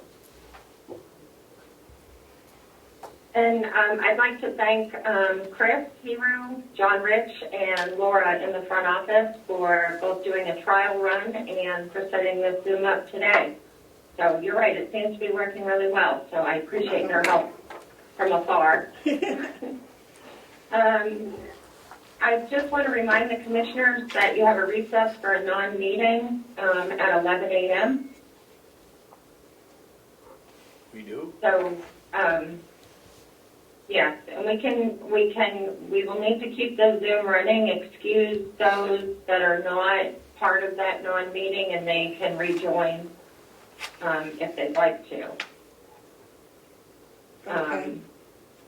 And I just, yeah, so that's that part. I just wanted to see if maybe we have time to talk about the Hales Location January meeting.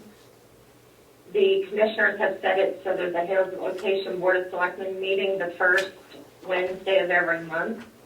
Given that the first Wednesday of January is when 2 new commissioners take office, just wanted to see if January 6th is a good date, or if we should move the Hales to January 13th for January. I would need to know so I can post it properly. Well, I'll leave it up to you. Yes, I'm the chair of the selectmen, right? I would say yes, that would be more appropriate. If we have any- 13th? Yeah, the 13th, yeah. Okay. You might be Okay, able to, thank you you. might be able to get out from under this duty you don't want No. to say.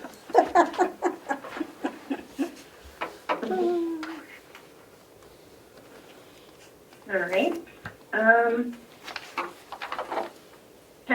Can we talk quickly about the document disposal encumbrance?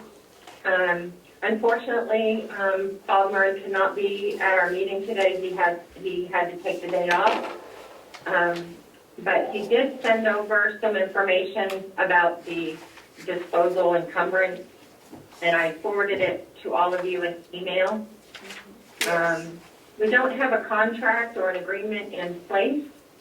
All he had was an estimate from a disposal shredding company for the $2,500, and given the amount of records, he felt like $4,000 would be a better amount to put in the budget to be able to take care of more documents.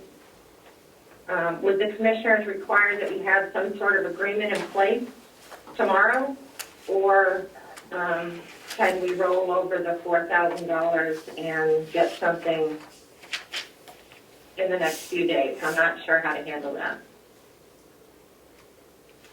We come back to what is an encumbrance and what legally is an encumbrance. And I think legally, in order to have an encumbrance, we have to have some sort of a commitment. I thought you had to have a purchase order, but maybe it does start with a request for quote or something. Terry's got the law. It says, the amount has, prior to the end of that fiscal year, become encumbered by a legally enforceable obligation created by contract or otherwise to any person for the expenditure of that amount. Or the amount is legally placed in a non-lapsing fund properly created pursuant to statute, including but not limited to a capital reserve fund under RSA 35 or a town-created trust fund. So, He didn't have that in capital reserve, right? What? Sorry, can you hear me? Am I muted? No. No, Okay. you're good. It's in the county facilities contracts and agreements budget line. Right, yeah. So it's not, in my opinion, it doesn't meet the requirements for an encumbrance. What about you, Dave? I agree with you. yes, I agree. Okay, well, that was my opinion too. So we'll just have to, Redo it in January. okay. Put it in the Okay. well, I'm sure in his budget, he's got some place that he can, or he can add it when he discusses the budget with the commission, with the delegation. Okay, all right, thank you. And I got a message from the sheriff that he just signed an encumbrance for new equipment and sent it to the CFO. Is that something we need to bring up? Probably.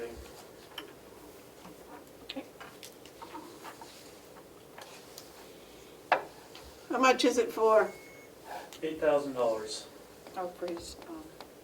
I've got 2 encumbrances.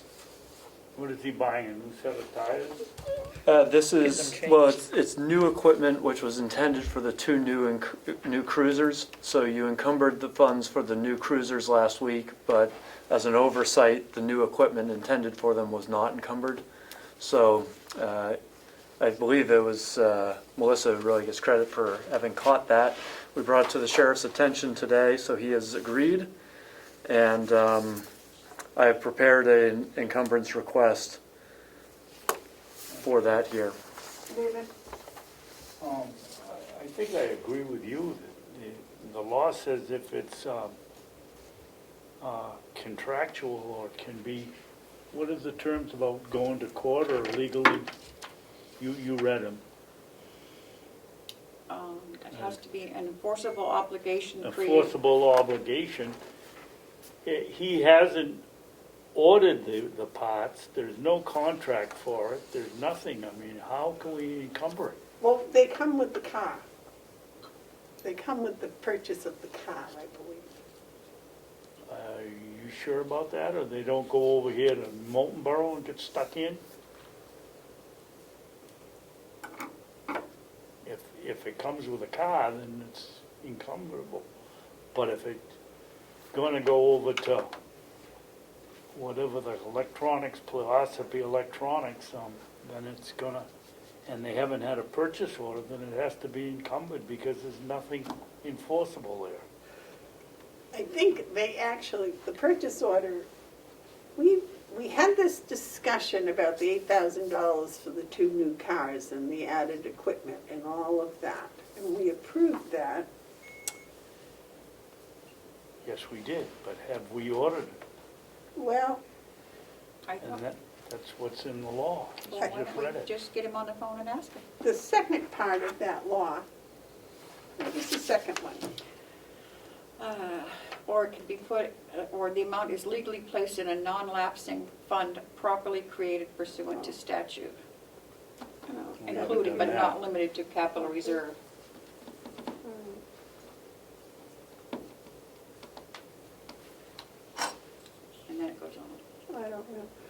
I guess you're right, you'll have to call and ask the sheriff if he's ordered it. He's not on Zoom. Do you have his? What do you want, his telephone number?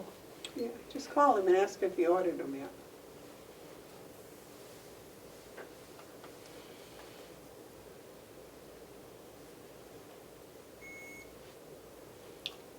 Do you have his number, David? I don't know. This phone and I don't. Okay, here, it's 387 387 8117. 8117. Yep. Okay.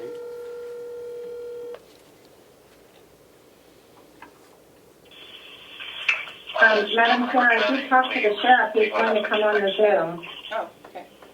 What? He's coming on the At the Zoom. tone, please record your message. When you've finished recording, you may hang up or press He's 1 coming for more on options. Zoom. Yeah, To leave a callback number, press 5. just hang it up. We'll see you on Zoom, Dom. We'll His see you on email- Zoom. His email to me says, half is spent, parentheses, ordered, but waiting for invoices.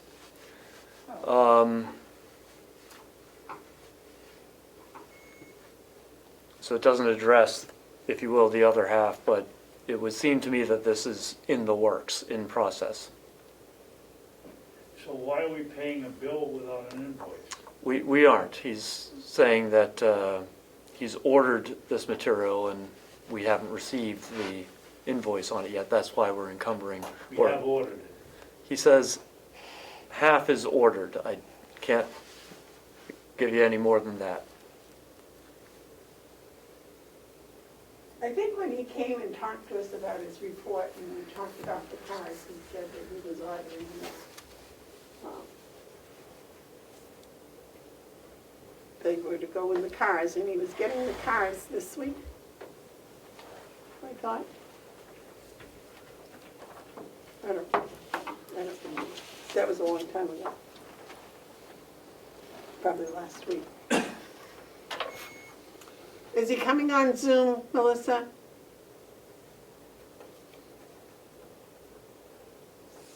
Yes, I just talked to him. He said he was going to try to come on the Zoom. He's not in the building, so. In the meantime, I also had under my report the 2021 holiday schedule. As Lisa Scott had indicated earlier, she put out her holiday schedule that the Registry of Deeds would be closed. I was looking for the commissioners to adopt a similar calendar so that all the offices would be closed at the same time. The only difference that I see right now is that the Registry of Deeds is closed on Thanksgiving and the day after to coincide with the courts and so forth. And the Commission Finance Office are not currently considering the day after Thanksgiving as a holiday.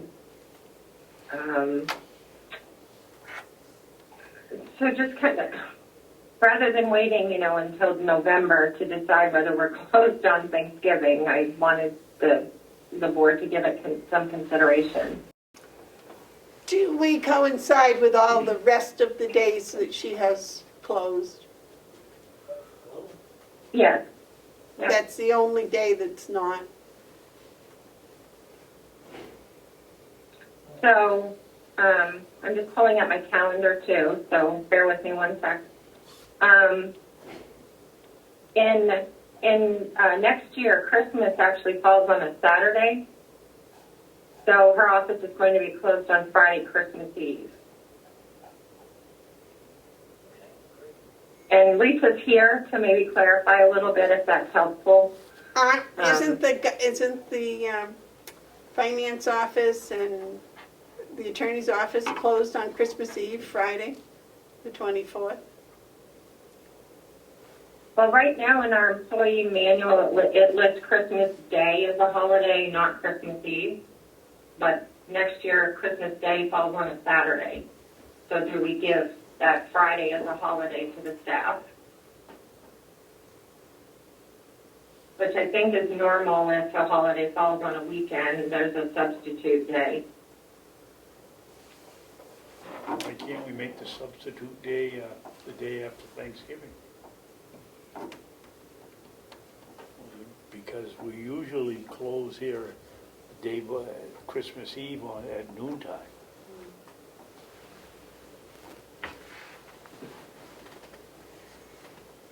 But we have to give them Christmas Day, and so why not give them the day after Christmas? I mean, the day after Thanksgiving. That's not a holiday. But that would keep the total number of holidays, days, the same, right? Right, and it would give them 4 days off in a row. I like the idea of Friday after Thanksgiving, having that off. In place of Christmas on Saturday, Mm. right? Or Right. are you talking about all the time? Anytime, but that certainly would work. Christmas Eve, though, geez. I don't know why that's not a holiday. I suppose. What do you think, Terry? You're gonna be here and want the day off? I'm not here on Fridays anyway.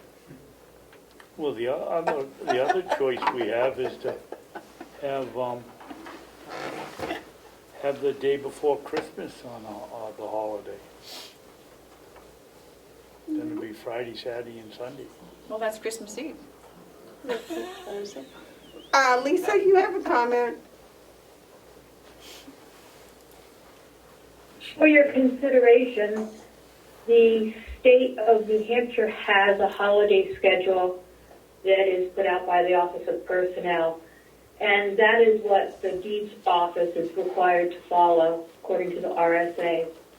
And so the schedule that I have submitted and I believe is passed around there mirrors the state of New Hampshire holidays, which does include the day after Thanksgiving and Christmas Eve. And our office, being that we only have 10 holidays, I believe, the staff in our office save one of their other days, the personal days, so that we can mirror the state of New Hampshire calendar, which gives that extra day. I hope that helps. So, may I ask this? She said the state gives the day after Thanksgiving and Christmas Eve? Yes, that's what she said. Only for some reason, the county is 1 day short of the state holidays. How many holidays does the state? We have 10, don't we? I believe so. So the state has 11. I'm not sure how many personal days and sick days, all of those things, how they play into the state, but on their calendar, there are 11 holidays.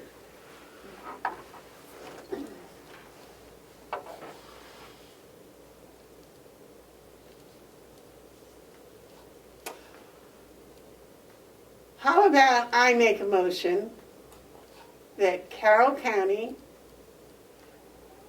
follow the same calendar as the state holiday calendar?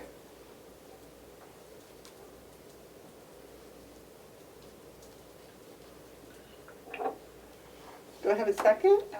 I'll second. Discussion? Yeah, I'm trying to think of what the pros and cons are of doing that. We'd be adding another day off. So that's basically 2 weeks off for the year, for holidays. 11, Well, that's basically 2 weeks. yeah. And plus their vacation time, Plus their sick days, plus their, plus the But you're going to take those days away.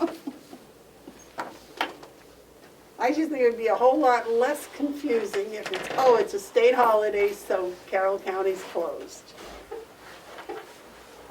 Well, that is a pro. I kind of like the idea of it being floating so that we can make the decision in the coming up, whether it's a good idea or not. You know, they're not all gonna come on Saturdays, so we might have a different set of circumstances. You gotta remember, the state's working with a huge employees union that's dictating that they have to keep happy, and we have a couple of unions, but we don't have any problem on vacation time with that. I guess I'd think about not voting for that. Comment, Terry? I'd like, if we could just maybe table it till, well, you guys are here next week. I'd like to see what they have for their holidays. What's the extra one that we don't have that they have? The day after Thanksgiving. It is the day after Thanksgiving. Yeah, yeah. That's kind of nice to have. Yeah. But then you take away our flexibility of saying, well, Saturday, and you know, maybe you don't want to do it the Friday off, and you could use the Thanksgiving one. We're locked in if you go by the state.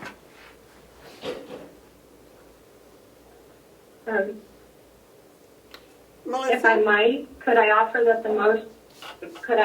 the motion is just to mirror the state calendar for 2021, and then every December the Board of Commissioners is asked for the next year what to do? I know, I'm just waiting to finish this. She wanted to make it just 2021, and then the next commissioners could decide whether to make it permanent or not. And that way, this year, it would be Christmas being on Saturday, so they would have Christmas Eve and the day after Thanksgiving off, if we just did it for 2021. Would you go along with that? Yeah, I guess. All right, change the motion to 2021. 2021, yeah. Is that all right with you for the second? Fine. Okay, all those in favor say aye. Aye. Aye. There you go. Dominic, how are you this morning? Aye.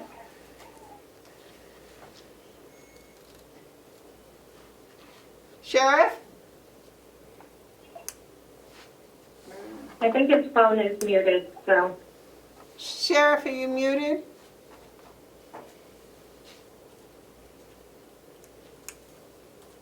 Dominic, we can't hear you.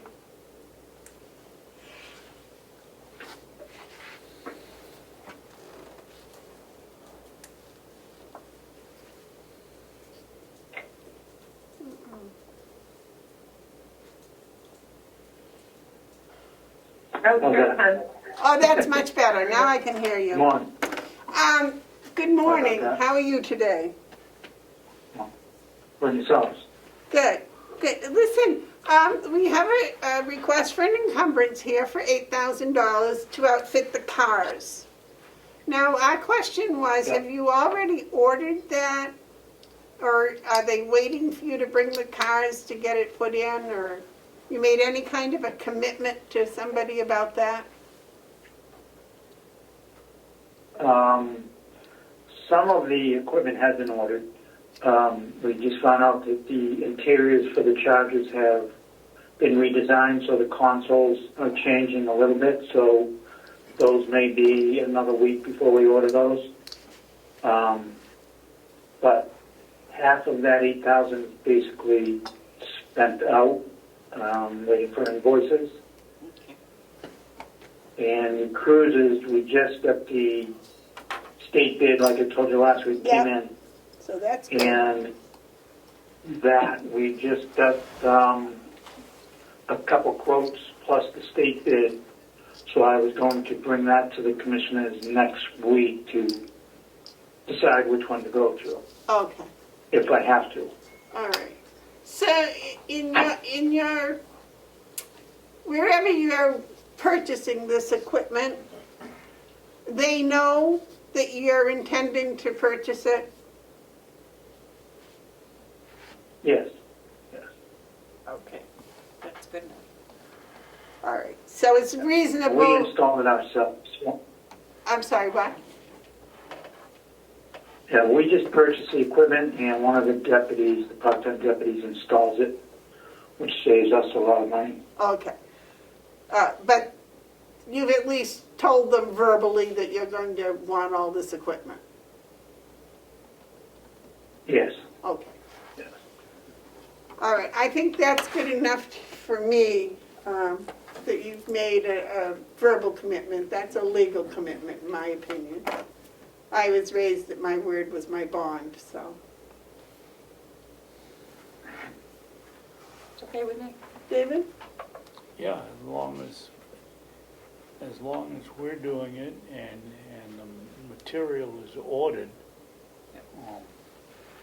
I think that you can't have the car without the equipment, so I think it's pretty much a given that we're gonna give out the order at some point, so I don't see any harm in encumbering it. All right. Okay, well, thank you. Do you have anything else for us this morning, Sheriff? No, as you know that we have started getting the vaccine as of this week, so some of the deputies already have it, and some of us have it scheduled for the next week or two. Excellent, excellent. All right. Okay. Well, thank you for joining us on such short notice. Well, thank you for having us. Thank you. Thank you. Madam Chair? Yes. Madam Chair, if I might, before you go into your non-meeting, could I just ask for who's in attendance in the room for the meeting minutes? I can't see the rest of the room. The HR director is here. Fergus, are you staying or not? I don't have to, I just have those 2 encumbrances that Okay. I need to have you act on. Okay. All right, Ed Comeau? But Okay, thank you. I believe Thank you. And Chris is the only one that's going to be staying with the commissioners for the non-meeting. Okay, thank you very much. Do we have someone joining us on Zoom for the non-meeting? It's been here for 15, 20 Yes, you have 2 people on Zoom, including Howie Chandler. Yep. Yep. I need 2 motions because there's 2 of them. So if we could ask everyone else to sign off, they can come back at a certain time, and I can let them back in. If you wanted to choose a time, I can have them in the waiting room. Okay. I just want So to they won't make, be able to hear. okay, I just want to make these 2 motions for these encumbrances, if we could get that cleaned up before we go into the non-meeting.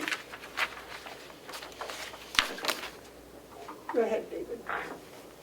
to do what? Make a motion for the encumbrances.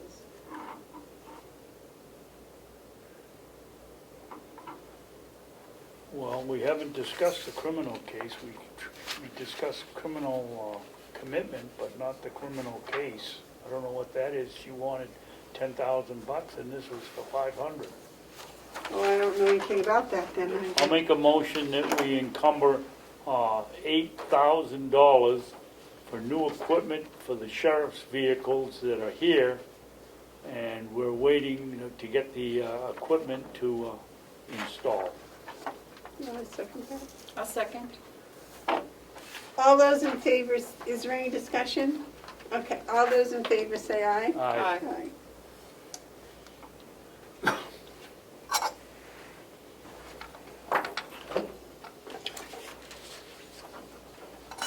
On the other one, we discussed civil commitment. This is criminal case ongoing expenses for the domestic violence budget. Last week, you encumbered those funds for the rest of the county attorney's budget, but not for the domestic violence budget. Shouldn't that be a, What is that? yeah, shouldn't that be a transfer? We don't have to pay it.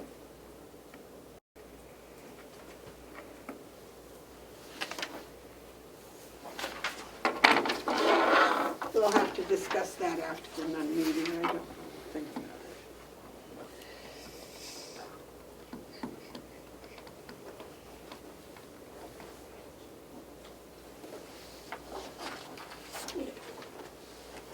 This this goes back to Curtis?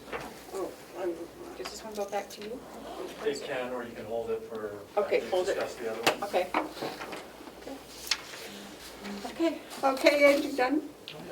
Okay, we're going into non-meeting. You have to get some of these other people to sign out. Yeah, everyone's signing off but Howie, I think, and somebody else.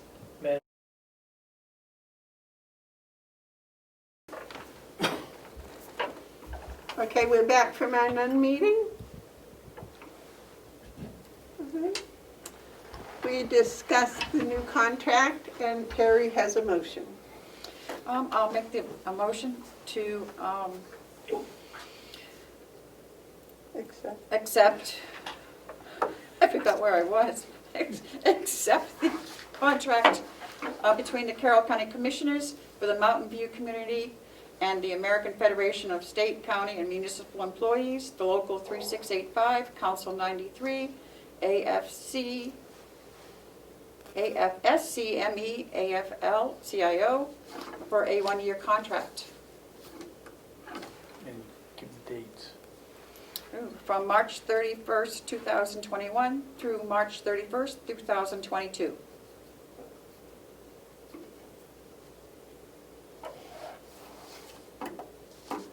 You want to second that? Yes, except it should start with April. April 1st and okay. through April, okay. the. Will you fix that, Melissa? It runs April 1st. For April 1st? Yep. Okay. And I request a roll call vote, Madam Chairman. Certainly. Melissa? All those in favor? Roll call? Commissioner Batson? Yes. Commissioner Beaver? Yes. Commissioner McCarthy? Yes. Passes unanimously. Thank you, Howie, very much for your efforts. Thank you, Chris. Thank you, Commissioners. And may I? Yes. Thank you, Commissioners. I just want to say, Chris and Howie, it was a pleasure to be included in the negotiations. You were both very easy to get along with. Thank you. It's quite a change from the old days, a very favorable change. Sure is. From the old days. Sure is. Yes, well, thank you all. I appreciate the atmosphere too, because it certainly makes things a lot easier to resolve issues, because they're usually minor. If we can keep them minor, things go a lot smoother. Better than people slamming out. Okay. Melissa, is your report all set now? Yes, Madam Chair. There's nothing else that needs to be considered today. Thank you. All right. Commissioners' comments and reports. Do you have any comments and reports, Commissioner? I do not. David? Only that I sent the letter from Abby and Liz to Mr. Belial, which I reported last week, and I just don't want to see this thing dropped. Okay. Somebody has to take over and whether he goes to the school board, or the school board, or I don't know what's going to happen, but somebody's got to take the bull by the horns. So you sent the letter to him. You haven't heard anything back from him? And I haven't heard anything back from him, except thank you. Okay. All right. And I took the bills from our lawyer that should be sent to Hales and discussed that with her. She's going to check them. The ones the last month that we didn't pay in the new month, and send the bills to Hales and to the county. I think she's going to send them to the county, to Hales through the county, I think is also the way that's going to go. Good. All right. Anything else? Yes, Joe? Yes, Madam Chair. Topic that I forgot to mention earlier, and that was the cell phones. Fergus isn't here, but he and I both discussed the cell phone issues. and we are in agreement that the $25 is fine to pay for the cell phone. This has been done previously in the past. While there is no written policy, we did do some investigation, and sometimes you can get money if you turn in a used cell phone, but I think in this case, we're not going to get much out of it, so therefore, if Commissioner Babson wishes to purchase his cell phone for $25, we're fine with it. All right with you, David? That's fine with me. I'm just looking here, I'm sure we voted last week that we were gonna do Yeah, I that. believe in the minutes last week, we were asked to do an investigation of it. Okay. Probably need a vote. Oh, yeah.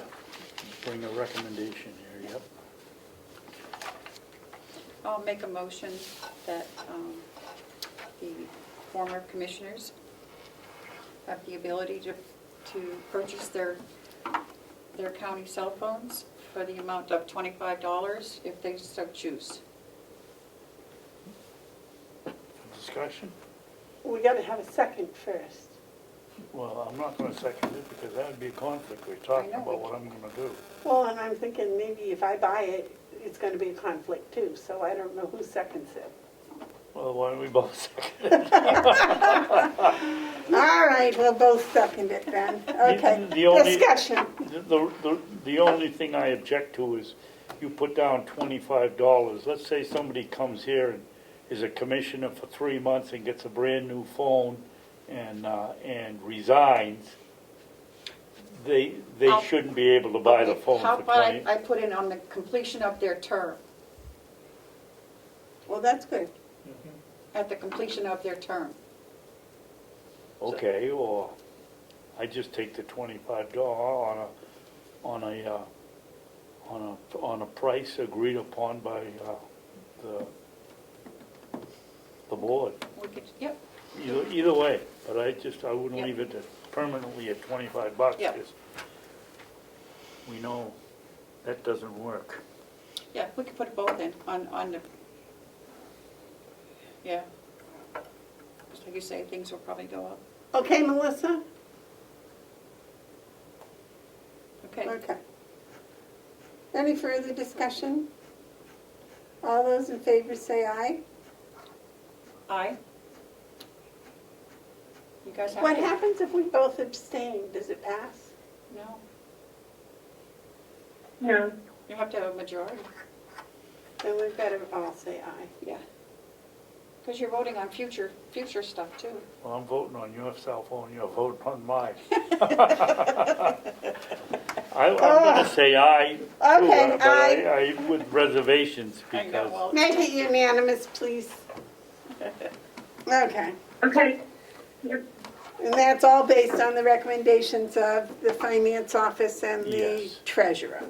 You might put that in there too, please. yes. In that Okay. motion. Just to make it really transparent. Okay, are there any media questions? Yes, Madam Chair. I was wondering if there was any type of update on my 91A request about the migration balances over from the ACS to the Avenue system, if there was any update on that.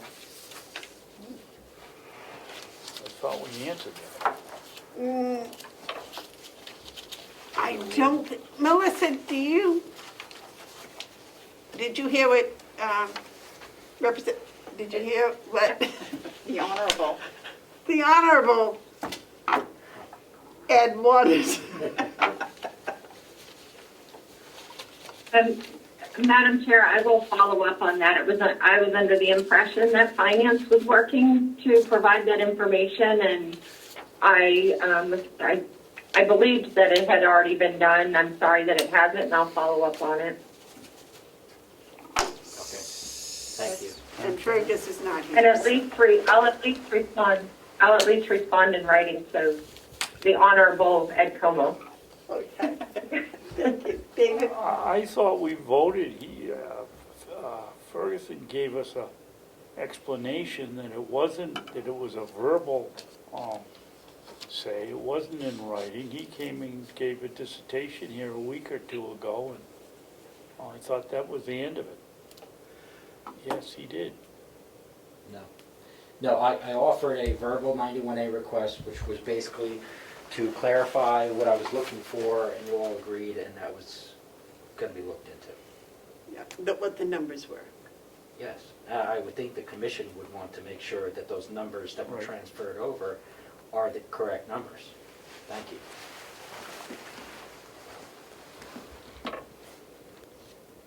You had that, correct, Melissa? I believe. Yes, yes, thank you. Okay. Any public input? Oh, no. Yes. I don't see. What? Is Joe it- Haas. He's still connecting to the audio. But there's no public input. Oh, okay, maybe he's just listening. Doesn't the public input come out in the little corner? No more public input, is there? There's some in the chat. Joe? He wrote, go ahead. I'm sorry, Madam Chair. I had something that I wanted to bring up from our last conversation last week in a non-public. And I have got to be leaving here very shortly, so I wondered if there was any way I could present this. In non-public? Right. Well, we're that close to Okay. non-public. Okay. I'm trying to get there. I understand. Thank you. Okay. If there's no public input, yes, Melissa? Madam Chair, could I just ask for clarification on one thing? You voted to accept the draft audit. Do I have permission to send it to the delegation and post it on the website? It's now official, isn't it, once we accept it? I believe. Yeah, I think so. Yes, I believe so. Yes, Joe? Okay. Unfortunately, I wouldn't post the draft. I would post the original, and that's the one we need from them. They will, actually, Melissa, Joe is correct. They will, when they're notified that we approved it, they'll send the original, and that's the one that can get posted. Madam Chairman? Okay. It doesn't say draft. Yes. I guess I object, you know, we're going into another year that this thing is supposed to have been done. What is the harm of putting it up on the website, saying this is a draft, and there might be some slight changes when the final one is put up? I think the public, after a year, really ought to know where we stand financially. You know, I agree, but I think that maybe we could say this is the draft as approved by the commissioners. Yes, anything like that. You know, so that they know that we've approved it. It is a draft, and And there might be some minor changes somewhere along the line, but hopefully not. I don't see Madam any. Chair, I I don't don't see any disagree with problem Mr. with Benson. I putting think that's a good posting idea. Yep. All right, so go ahead, Melissa, as long as you put in a thing that it's a draft and it was approved by the commissioners. Okay, thank you. All right. Okay. Okay, is there any other public And input? Yes. Melissa? I also have, there are also some other requests for non-public sessions as well. Okay. I have a request from the treasurer under C.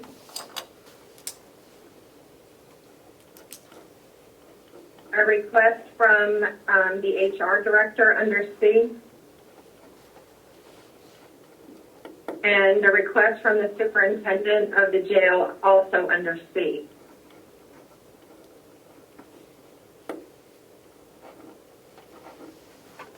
Okay, We have one too, right?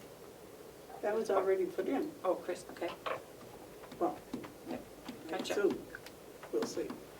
Okay. All right, if there Thank you. is no more public input, Before she gets off, could you ask her what she did with the manila sheet? Oh, there it is over there, okay. Okay, you found it okay? Yep, Okay. Melissa, do you know what happened to David and my nameplates? They should be right there. I didn't take them out of the room. Are they next to my desk? There's a bunch of nameplates there. Is that No, I didn't see them. okay? Madam Chair, if I may. Yes. Here they are, right? No, that's. I thought they were right here, but if they're not, we will find them. You have to purchase them for $25. Well, Commissioner Babson's got a $10 tab with his phone ringing. I get the discount for years. Nope, never around here. Never Okay. around here. We'll find them. Anyways, if there's no further public input, David, would you read us into non-public? Be glad to. I make a motion that we go into non-public session, apparently 3 of them, all of them under 91 dash capital A colon 3 Roman 2 parentheses little c.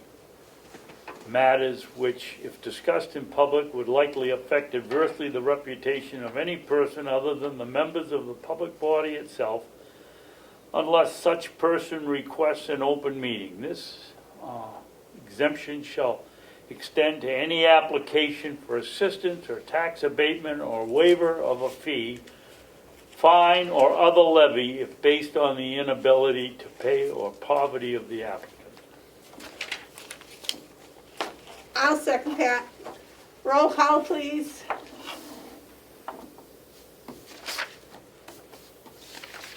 Commissioner Baston, Yes. Commissioner Bevard, Yes. Commissioner McCarthy. Yes? Sorry if I was a little light. And if Mr. Haas could sign off.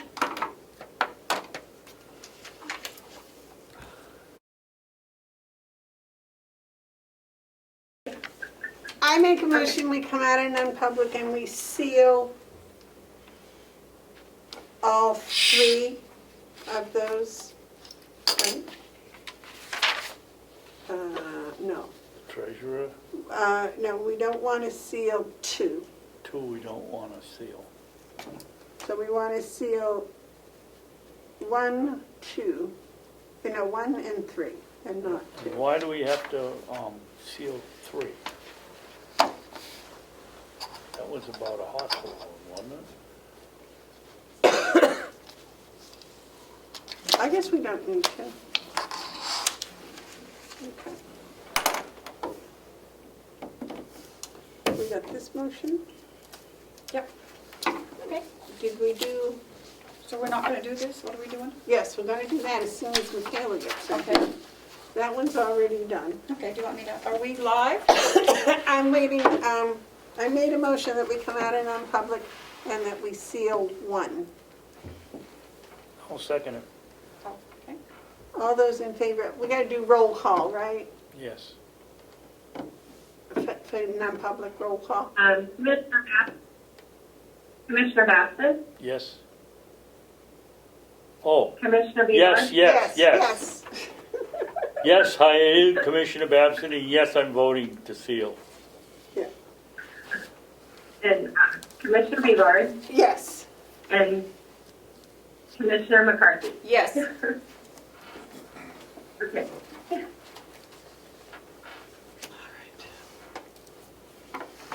So are we live? Okay, go right ahead. Okay. I would like to make a motion that we accept the agreement between the Carroll County Commissioners for the Mountain View community and the American Federation of State, County, and Municipal Employees, Local 3685, Council 93, AFS, CME, AFLO, CIO, We're almost done. for April 1st, 2021 through March 31st, 2022. Second. Motion's been made and seconded. Is there any further discussion? All those in favor say aye. You have a roll call vote, Madam All Chair. right. Would you do a roll call, please, Melissa? Commissioner Babson? Yes.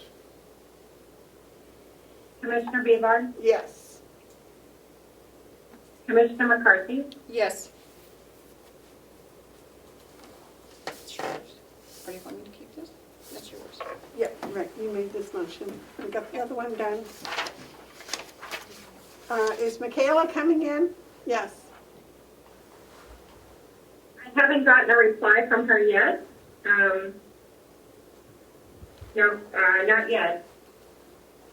Should I just go pound on the, oh, Lisa's gonna go pound on the door. Okay. And then, if I might, Madam Chair, I think you had another vote regarding insurance. Was that something you wanted to do? Oh, yeah, that's right. That's what that paper is, this insurance. Oh, I thought that was, what was the motion you made? The nursing home.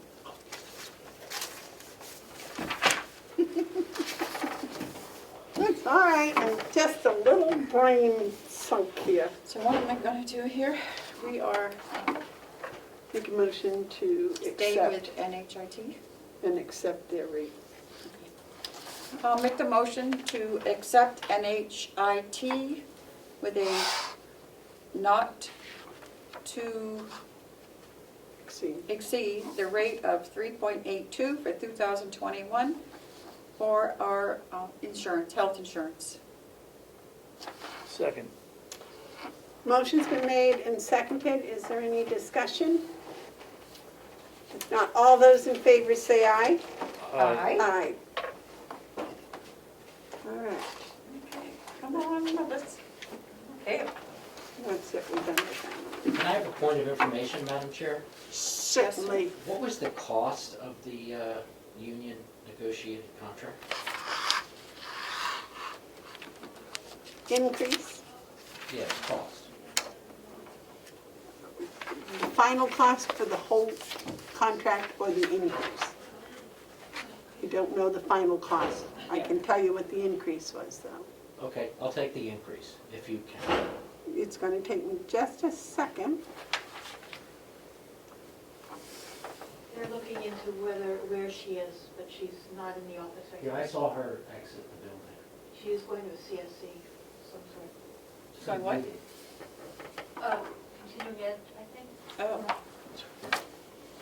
She didn't say anything about that. Oh, back.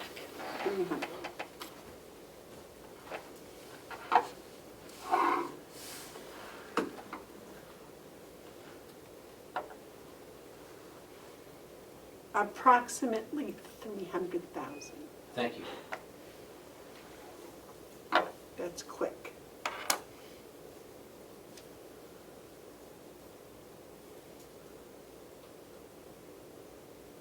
And that's probably a little high because I did it for all full-time employees and a lot of them aren't full-time employees. So can you get her on the phone, maybe? How much did you say it was? About 350,000.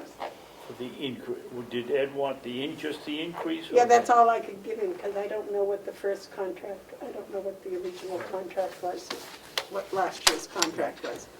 Probably could find. They're calling her. Oh, they're calling her. Yeah, they'll be down as soon as they know where she is. Can this be postponed until next week? No, it's gonna be in the contract, I don't, oh, well, I guess it probably could. What's the ruling on that?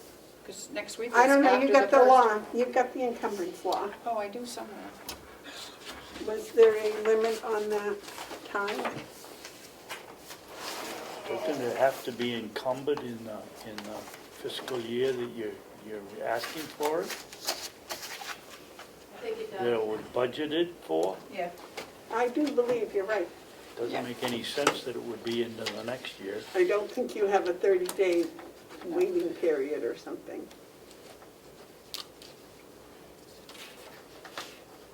I don't believe it.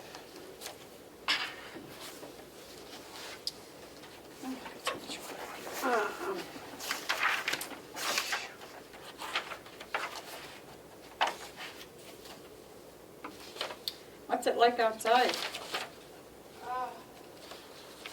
Is it warm? It's, yeah, 33. It's cloudy. It feels like snow. But it's not snowing yet. Thought it was supposed to be raining. And what are we waiting for? Michaela to drive back here? Well, no, but somebody to tell us what this is and why it needs to be encumbered versus transferred or payments. I don't know if she has an active criminal case and this is going to eat this up or what.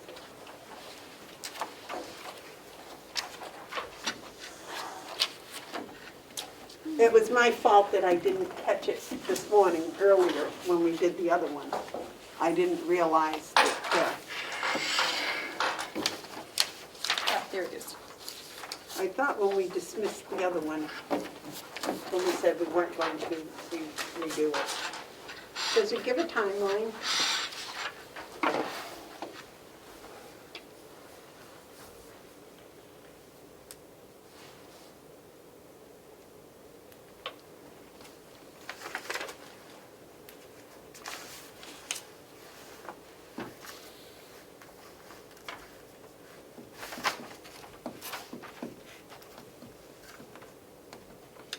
It just says, only timeline. I see, it just says that the amount, Will. Willie, we can only keep Yes. non-lapsing have a happy new year. for, Thank you for your service. no more than 5 years. Thank you. Hi, Willa. I will. Paula, same. Happy New Year, Paula. And Howie. So, Howie, And to you too, Commissioner. Howie, thank you so much for your gift. It was wonderful. It's so pretty. I can't wait to get mine home. You're very And welcome. I have a big picture window with the sun shines in most of the day. So I'm going to hang I mine. enjoy making them. You're pretty good soldering, Howie. I soldered a lot. Get better. I soldered a lot of joints in the Navy, and you do a much better job. No, thank you.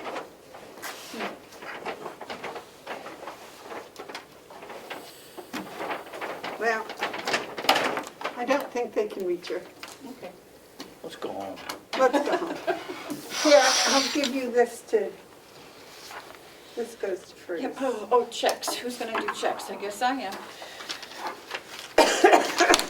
I'll make a motion that we adjourn. Is that all right? Madam Chair, Yes, ma'am. Melissa? a couple of things. Before you leave, I know that Commissioner McCarthy has put together a letter to the editor, and I've sent those copies to the office for you guys to look over. I think you wanted to do it collectively as a board. Does this sound familiar? Yeah. Yes. Yeah, I thought she'd already sent it in. So did I. Well, I wanted to make sure that it was okay Well- with you guys. So I will send it in today. You want us to sign it? Well, no, I'll just type the names, or I can just put the full board of commissioners and then the three of us, if that's okay. I'll be willing to sign it, or you can sign it. You're the last one standing. Yeah. Okay. Okay. What else, Melissa? You said there was several. And Madam Chair, I think I would defer to Commissioner McCarthy right now. We have, I believe we have some other business before we finish up. Yeah, I'm just waiting for the other business to appear. I'll be right back. Oh, okay. Okay. Thank you. I thought we decided we weren't going to wait for Michaela.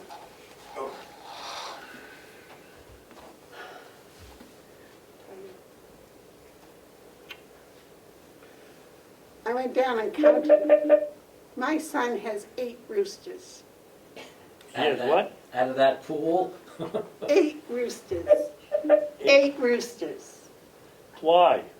Well, because he bought a straight run, and then he sorted and sold the hens, Yeah. and he was going to put the roosters in freezer camp. Yeah. So he put the roosters in freezer camp, and then when he got all done, he didn't know what these were, so he kept them. And it turns out that 8 of them were roosters and 3 were hens. And he gave the rest to me. Well, But I but, got 3 at home. but that's why I have 3 hens to replace yours if you choose. That is, you certainly, I would do that quickly, willingly. and- I had 3 roosters before and it didn't bother anybody. Okay. Have you had an increase in rats, Ed? No. Boy, I'll tell you, I've got, this morning was a double header on mice. Oh, mice. You know, Commissioner Madison and Commissioner Bavard, the whole county complex, all the employees. Once you get these to you. Oh, my gosh. they love it. And you were wondering where your nameplate went this Yeah, I morning. They got us. They got us. Where the hell is our name? Says, I'll go check. They got us. Oh, that was a good one. Why don't you stand like this over here Okay. and have them stand up Go so beside, Go ahead. okay. Well, I got Amanda. I can get a good freeze. There we go. You go behind me. Oh, There you Thank you very much. Well, not these Come on meetings. over, Terry. Do a stand up. Yeah, you gotta turn it around the other way so Oh. people can see it. I know. Somebody take a picture. We're doing I it. know, Lisa's gonna give me a minute Can we to take get. our mask off for this? No. No. You want to hold it, Amanda? Oh, thank you. This is lovely. Thank you That very is much. beautiful. Oh, God, I can't believe I was looking for. That's what I was doing here. I was fishing around just 10 minutes ago looking for the Jerry, get back in nameplate. there. Oh, well, wait a sec, let me give them these. So you get everything. Oh, good. Oh, Excellent. oh my gosh. This is also for you guys. Oh, look at that. Thank you. That is very nice. Hold it up, we want to see. Oh, they're beautiful. Got the Well, county don't let logo don't on let the it. glass fly. Now, we go. wait a minute. Don't know if I'm this talented. There we go. Very Here, nice. want me to hold up the other side of yours, please? Oh, okay. All right. Do whatever. Okay, we need your faces too. No, that was the thing we didn't want to show. All right. Got her. Thank you. Thank Thank you, Oh, everybody. thank you That's very much. lovely. Thank you. You're welcome. Oh, my goodness. That is so pretty. It is beautiful. I'll put it here so it doesn't get damaged. Oh, I love vests. I hope they fit. That's sweet.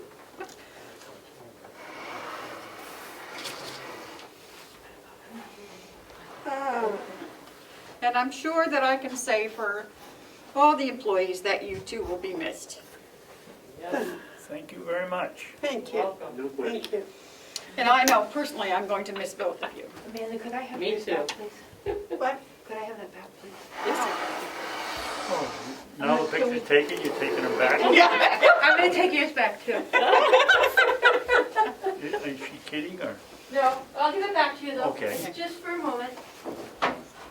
What's she going to do? She's going to do. I don't think, that, yeah, she hasn't signed it yet. I haven't signed it yet. Oh, okay. Yes, Unless you don't want me to. Of course he does. thank you. Can we have a motion to adjourn?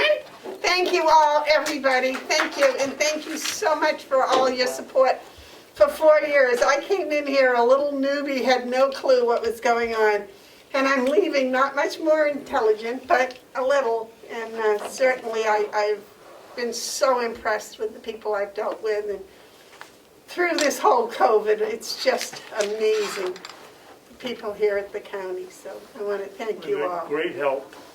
We got superior help here. We do, we do. It's irreplaceable. Thank you both. Thank you. Thank you. Thank you. Thank you. don't you say Thank you. meeting adjourned, do your last gavel.